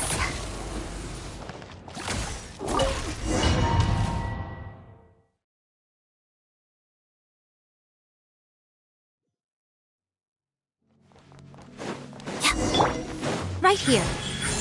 Now that you have a pass, where are you coming from? So, you're intruders, huh? Then don't blame me for what happens next!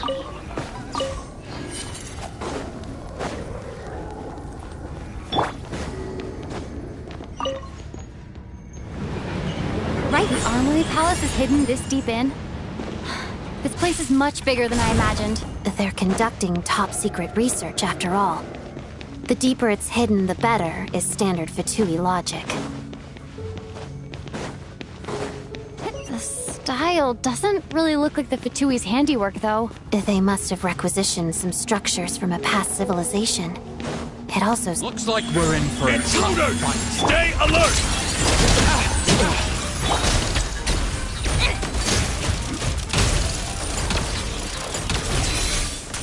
How tiresome.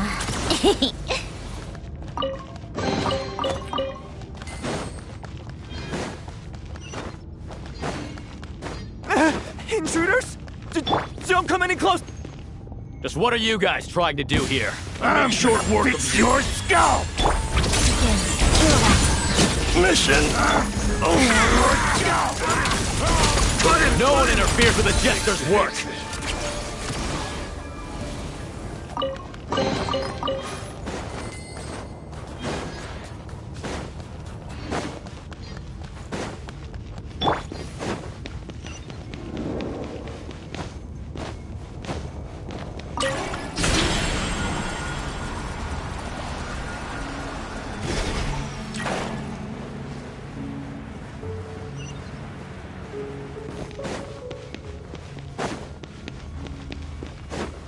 Looks like no one's guarding this place. There's something off about that decoration over there.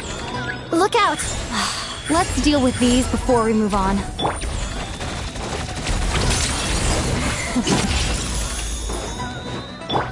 Right here. Emerge. Right here.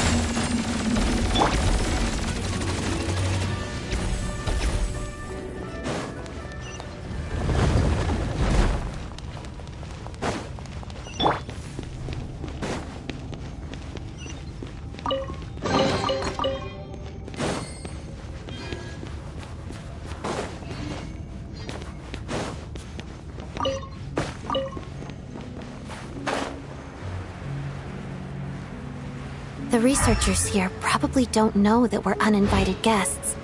Let's try not to hurt them.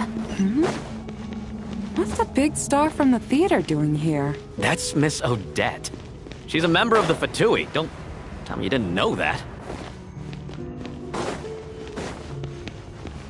Was the whole reason for Project Stuja to support the research here at the Armory Palace? Just what are the Fatui and the Tsaritsa planning?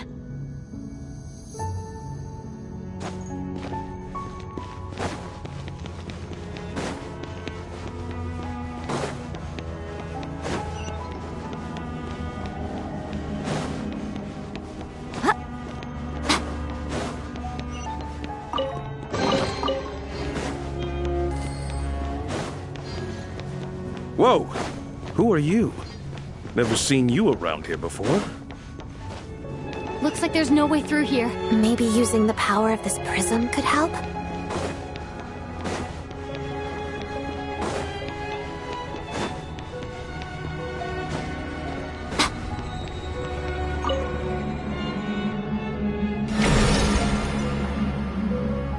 I think I see some images. It's the prism's power at play, causing images of the past to reappear, albeit only as illusion. Paimon and the Jester? Is this another scene from the past? Yes. It looks quite old, though. I don't think it happened in the recent past.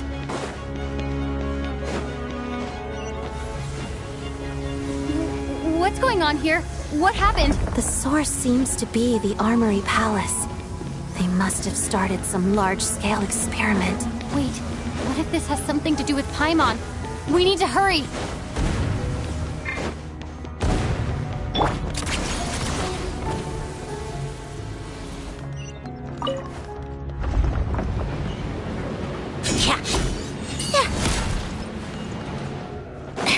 How tiresome. We're almost there. The Armory Palace is just up ahead. Paimon, please be okay. Begin. Cut it death. Mission.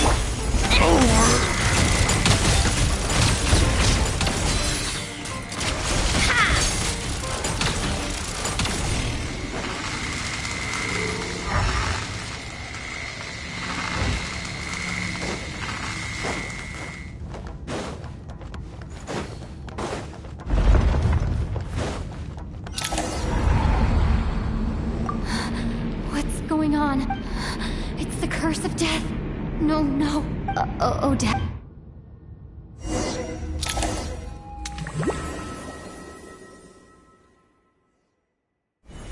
Is this the after? I need to find a way back to reality. Is that Odette's?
Odette, no signs of life, but past experience says that she should be resurrected before too long. Did Odette intentionally use her core Ignis to guide my soul?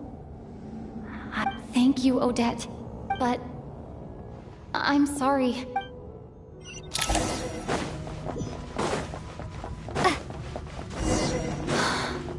Sure enough, everyone here has... Paimon! Paimon! No, wait. Paimon probably didn't escape Renova's curse either. She won't be able to respond to me right now. I'll have to find her myself.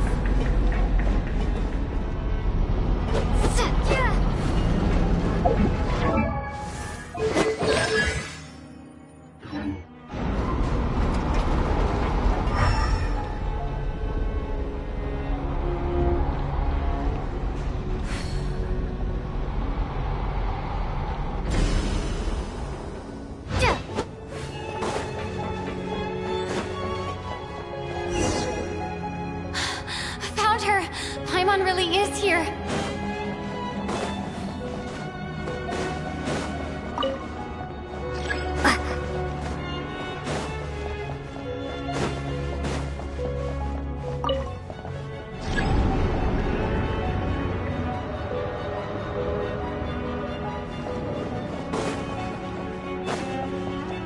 Mitya! Is this the laboratory he works in? What happened here to trigger the curse of death again so soon?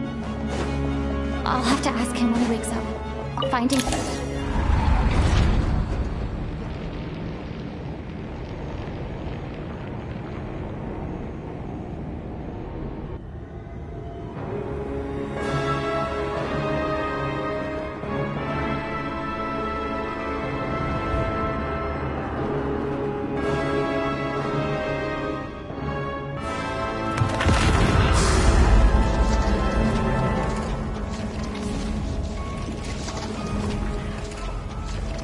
You don't learn, do you? You've already been involved in one mass death, and now you show up at the scene of another. This might have passed for a coincidence the first time, but a second time? Am I to assume you are intentionally interfering in Snezhnaya's affairs? Judging by your expression, it seems that you understand little of what is going on here. In that case, a word to the wise. Do not interfere in Snezhnaya's affairs. A civilization that fails to learn its lesson constantly depletes its own worth. It will one day lose any reason for its existence, and as a descender, you are perfectly suited to be the lifeline to which a dying civilization might desperately cling. No advice needed. I'll make my own judgments. Suit yourself. When the day of reckoning arrives, not even a descender can hope to escape unscathed. The time for resurrection fast approaches. The mortals here are not yet worthy to behold my form. So that will be all for today.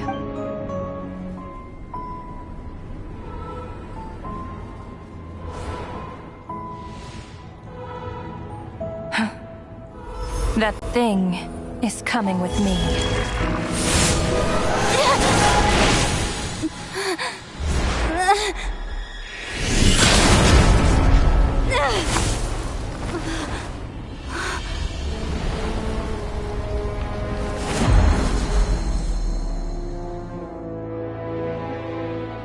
You awoke sooner than I thought.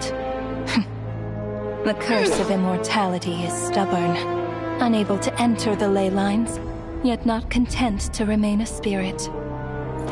Ruler of death, what do you want? You perplex me. Both you and you.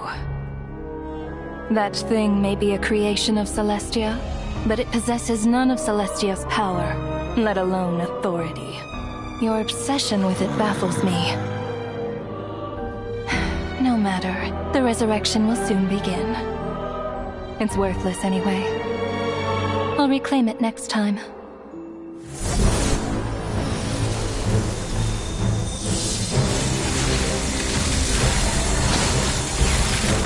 Hey, who says there'll be another? time!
It was...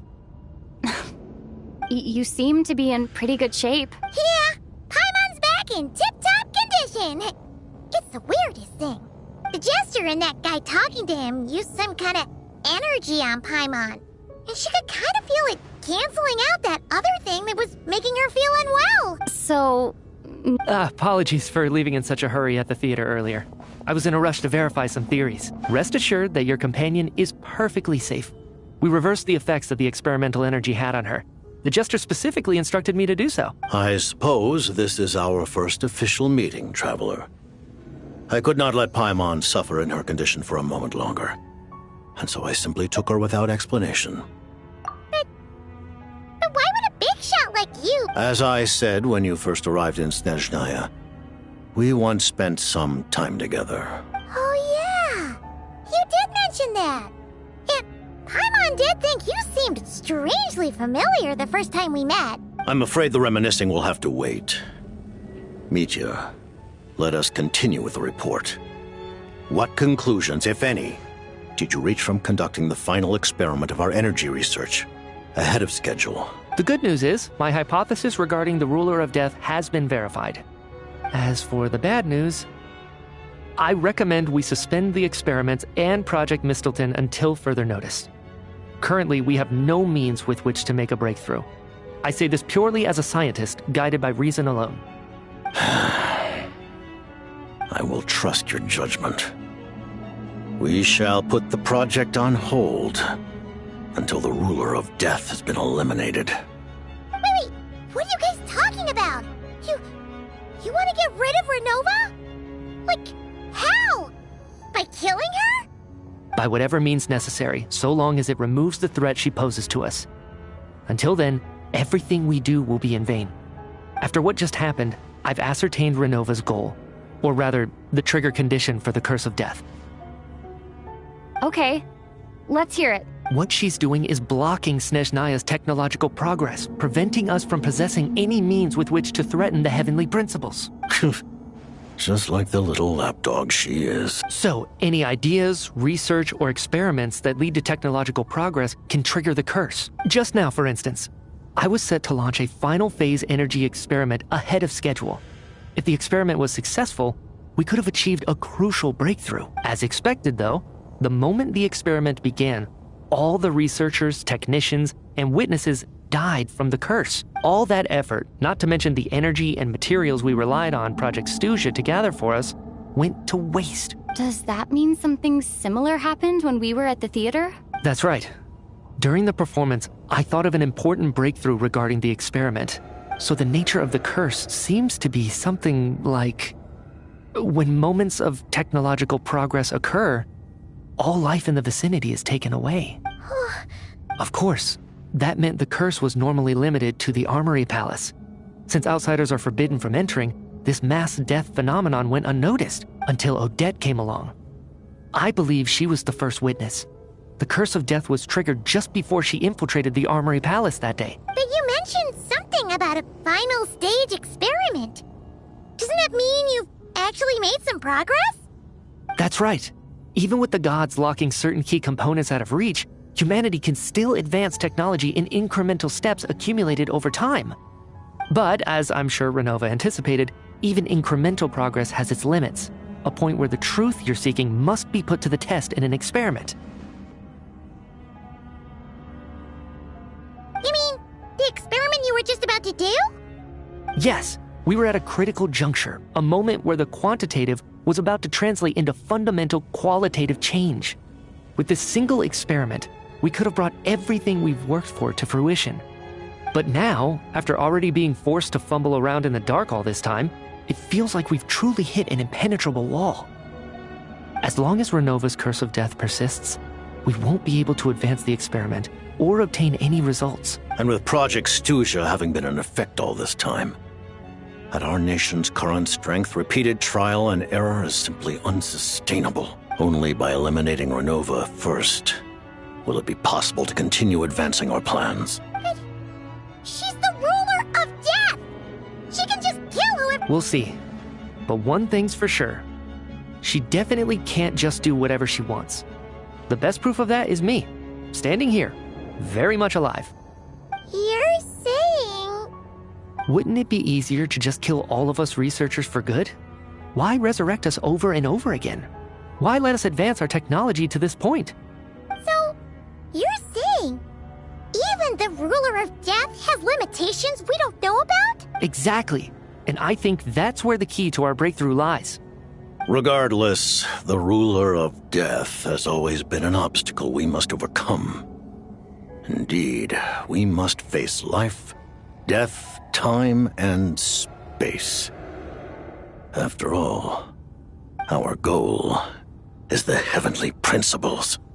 The Fatui want to challenge the heavenly principles? For a long time, I've had a vague suspicion the Fatui and the Tsaritsa were targeting the heavenly principles. But hearing the Jester admit it is still a shock. No wonder the Tsaritsa's goal has always been kept a secret from the people. What kind of road will that lead Snezhnaya down? In that case... Lord Jester, I would like to request some leave. I'd like some time to organize my thoughts and go over the data. Granted.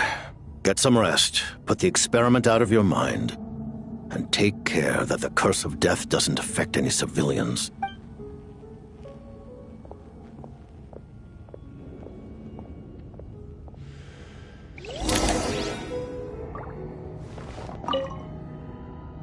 While there is yet time, allow me to offer you my hospitality, honored guest of Snezhnaya. Is there anything you wish to know? I remember hearing the term Mistleton from Columbina. Yeah! Paimon wanted to ask about that when the name came up just now. What is it? Paimon's heard of Project Snezhnaya, but— As you know, Project Snezhnaya is a series of measures enacted to consolidate our nation's resources, the greater purpose of which is to serve Project Mistleton. Many of the things you have encountered thus far are essentially for the advancement of that project. This includes the Kuvaki Experimental Design Bureau in Notri. Researching Kuvaki was merely a facade. Its core objective was to use local resources and research— And that's a weapon built for the final battle against the Heavenly Principles, isn't it? Huh? How did you know that? I was given some intel, and I made some deductions. Wait. You must mean that thing over there. Oh, Paimon's gotta take a closer look at this thing. Kuvaki alone will not break through Celestia's defenses, let alone challenge the Heavenly Principles. The Heavenly Principles are no doubt accustomed to combating the power of the Light Realm And elemental energy is simply the power of the human realm, converted to that form by the heavenly principles themselves. Any attempt to use this power against its creator would be a futile endeavor. For now, therefore, we have set our sights on the form of energy associated with the third descender and the stellar linchpins. This may hold the potential to allow Mistleton to contend with the heavenly principles. You could say that by reverse engineering the stellar linchpins to extract the energy within, we have obtained a source of anti-Celestia energy. The Kulagi Experimental Design Bureau, Project Stusia, and the new energy experiment. And it looks like your plan is almost complete.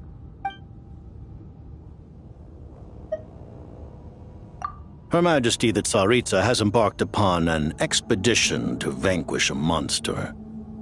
Were it not for this, I imagine she would have been delighted to grant you an audience. Seems like the powers that be in Snezhnaya don't intend to hold my past conflicts with the Fatui against me. The Harbingers have been granted significant autonomy in retrieving the Gnosis.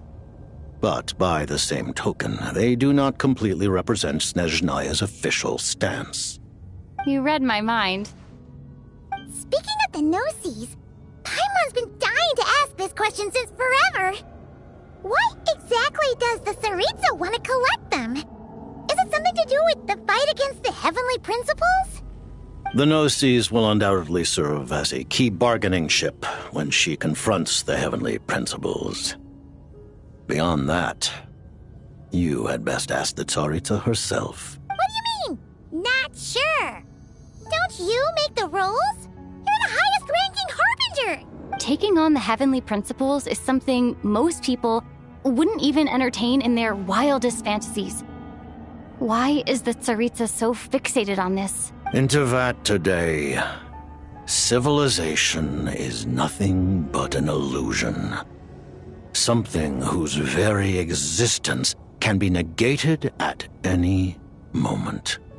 Our civilization may very well be destroyed in the struggle, but as things stand, the heavenly principles could choose to negate our existence on a passing whim. Only by changing the state of affairs, only by overthrowing the heavenly principles.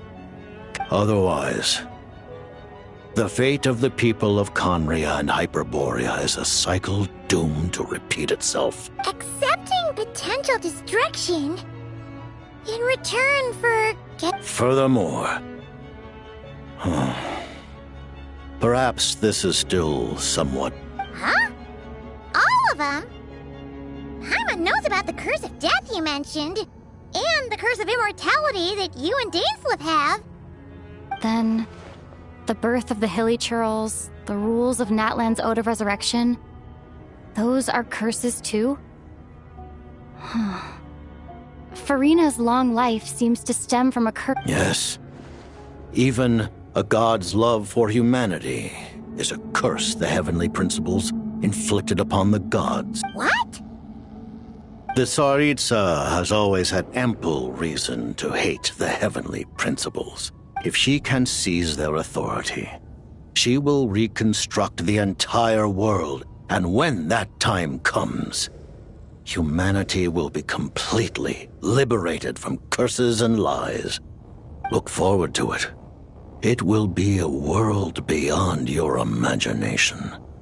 Though the ordinary people of Snezhnaya may not understand these details, in this frigid land locked in a ceaseless struggle against we all believe that standing in solidarity with the Tsaritsa in our shared struggle will surely...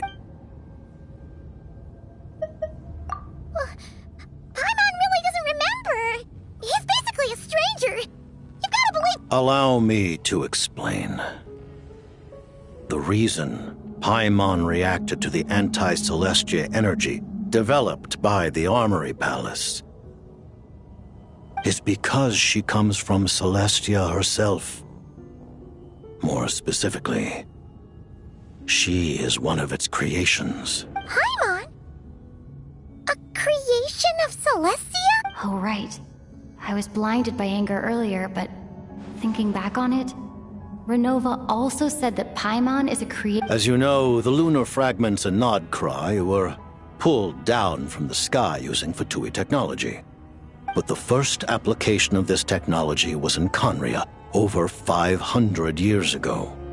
I used this technology upon the heavens, and the response I received was none other than Paimon descending from Celestia. I presented her to the Vinster King, but he took no interest in this gift, nor did it satisfy him. Paimon then took up temporary residence in my palace until, of course, the arrival of the Cataclysm. Wait, Paimon's a little confused. You're talking about things that happened in Conria 500 years ago. But Paimon doesn't remember any of that. Falling from the sky? Being given away as a gift? None of it! Having lived through the Cataclysm, perhaps you too were burdened with some manner of curse. Although, losing your memories would indeed be the smallest price I've ever seen paid. But it's not just her memories from Conria. Paimon doesn't even know how she spent the last 500 years. She only has memories from the past few years. No matter how hard she tries to remember. What was Paimon like back in Conria? Did she know a whole lot because she came from Celestia? Was she super smart? Unfortunately, when you arrived in Conria, your consciousness was like that of a newborn infant. None could say what kind of being you once were in Celestia. During the time you lived in Conria, your personality was no different from how it is now. Aw, man! Paimon's plan to get her memories back and become super smart is ruined before it could even start. You know, even though Paimon lost her memories, she still feels weirdly close to you for some reason. That must mean you took pretty good care of Paimon back then, huh? On the contrary, I completely ignored your existence. But now, as I see it, it is as if you are the only sane thing that survived that era of insanity. Noted. Man, Paimon's gotta stop projecting friendship on everyone she meets. But, Traveler? Even though you know Paimon's some creation of Celestia now, you still want her, right? You're not going to abandon her? Oh, phew! That's a relief! Thank you for telling me so much. I'm a bit surprised, honestly. Given the circumstances, the Fatui need not hide anything from our allies. Allies? To advance Project Mistleton, we must first resolve our issue with the Ruler of Death. That's right. Ever since she said she intends to reclaim Paimon when we next meet, I figured reconciliation was out of the question. Against an opponent of this caliber, deliberating over our allegiances would waste time we do not have. You're going to challenge the Ruler of Death? Just for Paimon? Thank you! Thank you! The Tsaritsa will return in triumph in short order, and the Fatui shall hold internal discussions regarding the enemy. The time for us to meet again will come very soon. Got it. Thanks for your help with Paimon. I'll be sure to look after her for you. There was just one other thing. Well, it's just a request, really. Of course, Paimon knows it's top secret and stuff. Certainly you may. Oh, for real? While the technology is not yet fully developed, Oh. Wow. No wonder Paimon felt so out of sorts recently. Even though...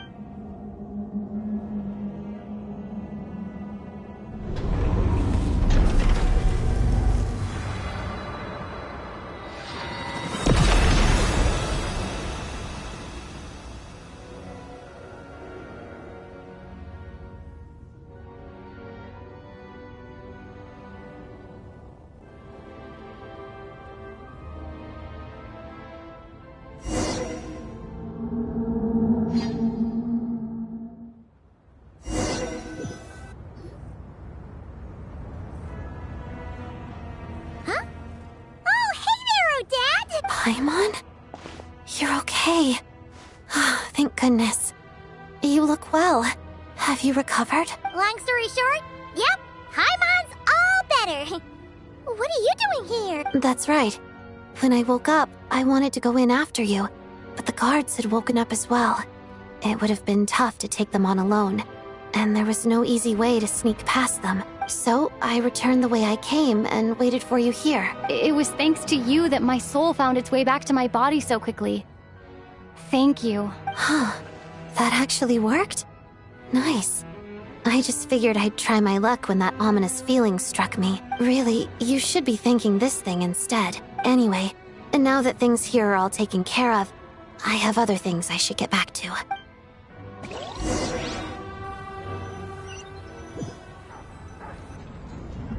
Ah, Director Chuganov, you're back. We just received notice that Project Stuzha has been suspended, so we've convened an emergency meeting. This is the preliminary plan.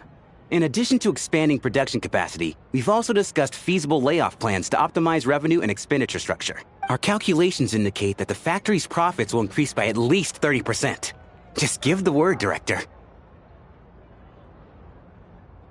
That won't be necessary. Leave the energy for those who need it. Whether they use it just to get by or to run a business, that's up to them. Start preparing to halt production and lay off the staff. Make sure the workers are able to land on their feet and that they are duly compensated. Am I hearing you right? Why? After all the tough times we made it through, now is exactly when we should start to turn a profit. I just suddenly don't want to do this anymore. Huh. Does there have to be a reason? Iskra, it's time to rest. Dear esteemed members of the Rokot, given the effects of Lelek's radical actions upon our organization's reputation and social stability, a decision has been made to Considering that Lelek did what they did for the benefit of the people, the Rokot has nevertheless negotiated with the authorities, ultimately securing Lelek will be suspended for a period of time. Depending on their future performance, they may be allowed to adopt a new codename and continue acting as part of... The purpose of this notice is to remind everyone once again that motives and methods are equally important when one operates in the... Even with Project Stuzha's suspension and our interim operational victory, we must guard against complacency and rashness and work to consolidate the progress we have made so far. We act only for the greater glory and solidarity of our nation. May the aurora shine ever on, and the tundra always stand firm. We act only for the greater glory and solidarity of our nation. May the aurora shine ever on, and the tundra always stand firm. Looks like it's finally over. You mean for us? Just thinking out loud. I've never seen the Snezhnaya Vecha so lively before. I never once thought I'd come here. But I understand everything now, Rosaline.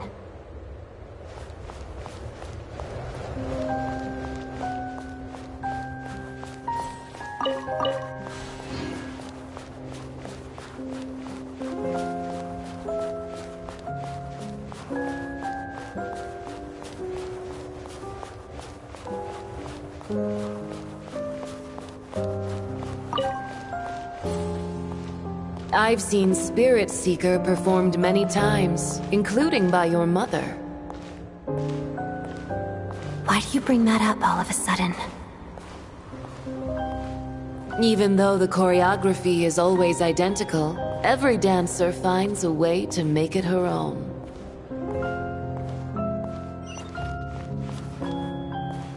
So you actually want to talk to me about ballet? I just think it would be a pity if the dance was lost to history. She didn't teach it to you, did she? That was an unusually subtle taunt for you.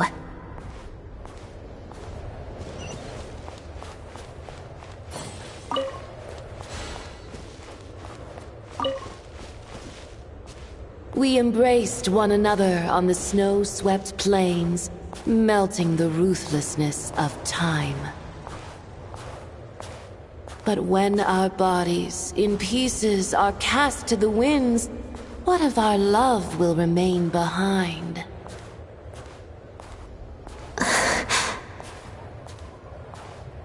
Don't tell me you can't sing. Shush.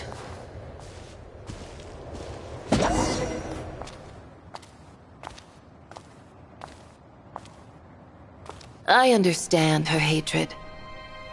The Fatui robbed her of the life she should have had. I never opposed her dancing. Yet still I became an enemy of her ballet. I'll just keep my distance. Many despise me. I'm used to it. You're certainly not one to shy away from confrontation. But children, they need a different approach. I'm hardly the most maternal figure. Yet, she is a child. In my experience, while a father commands authority, he must still yield to love. You should tell her what you think about her dancing.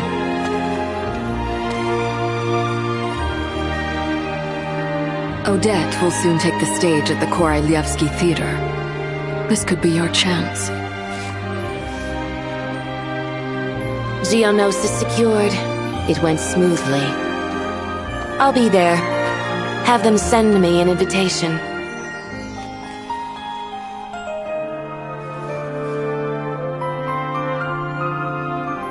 Sadly, things didn't work out. Her final words are inside that block of ice. This? Aren't these for monitoring her subordinates? Not yours. This one isn't her witch's flame, but my two worlds' flames. The two worlds' flames can burn away memories. It was my parting gift to Rosaline.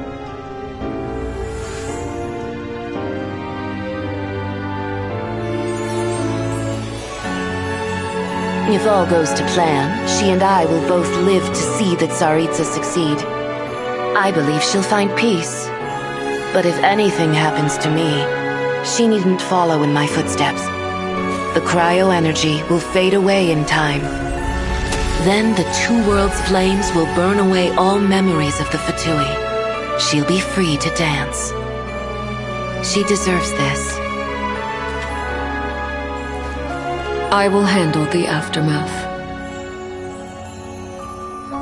The choice is yours, child.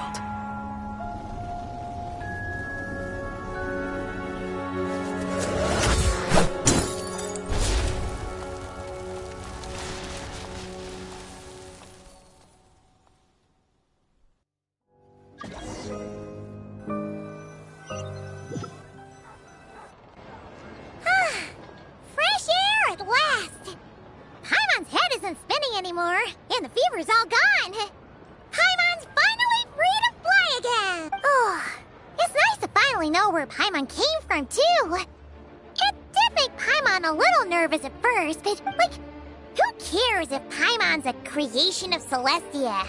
She's probably not anyone that important. Probably just the fairy of food and fun, and like you said, this doesn't have to change anything between us. You're not gonna just... Hey! Hurry up! Why are you walking so slowly? You've spent the last few days lying in bed and stuffing your face. I didn't think you'd be able to fly this fast. Says who? Paimon's as agile as ever. They don't call her White Floaty for nothing. Paimon originally wanted to check out the bookstores in Snezhnaya, but she's more in the mood for flying around right now, so let's save that for later. Wait, they've got light novels from Yai Publishing House here too. Huh? And this is Paimon's favorite mystery story from Fontaine. The local Snezhnaya books look pretty interesting too, but also kinda heavy. I thought you were in the mood for flying around. Paimon can read while she flies. Hey, look at these two dolls. Which do you like better? All right, boss, we'll take both. Oh, I thought we were only getting one. There you are. Thanks for visiting. Paimon will grab this, and then... Huh? Huh? Huh? How many layers does this thing have? A whole bunch of people are gathered over by the plaza. Hey, look! That looks like Tartaglia! Hey, Tartaglia! I know that voice. Of course. If it isn't Paimon and my old comrade. You're looking well, Paimon. All better? Yeah! The Jester knew I was wrong and fixed Paimon right up! Thanks for saying. Oh, yeah. About that. That was kind of embarrassing. Who could have known that our direct... Oh, right. Let me introduce you. This is my little sister, Tonya. Hello, Tonya! Hello, hello! Firstly, I'm really sorry about my brother. Sounds like he... Hey now, why'd you have to start with that? Not that it isn't true, of course. So she's the real Tonya. She said you two didn't manage to meet up at the theater. She waited ages for me, and when I didn't show, she got a little worried and went outside. I know, right? He didn't bother to say a word to me. I searched up and down the city for him, and he only told me about it when I finally caught him at the gates of Glupov. I've been rushed off my feet lately, so I didn't get the chance to go home. I just figured the Traveler would fill you in when she got there. Well, the snow was bad, and you're never late. So I was really worried about you. How was I supposed to know that you'd stood me up? I'm sorry, Tonya. I really am. I'll make it up to you somehow. Although the mix-up led to a series of misunderstandings, it's probably for the best that the real... Besides, it's obvious that Tartaglia isn't usually one to break a promise. No, it's fine. It just meant I didn't get to see the show in the end. By the way, what did you think? You were one of the first people to see it, you know? I would say... the best is yet to come. Huh? What kind of review is that? Hey, look!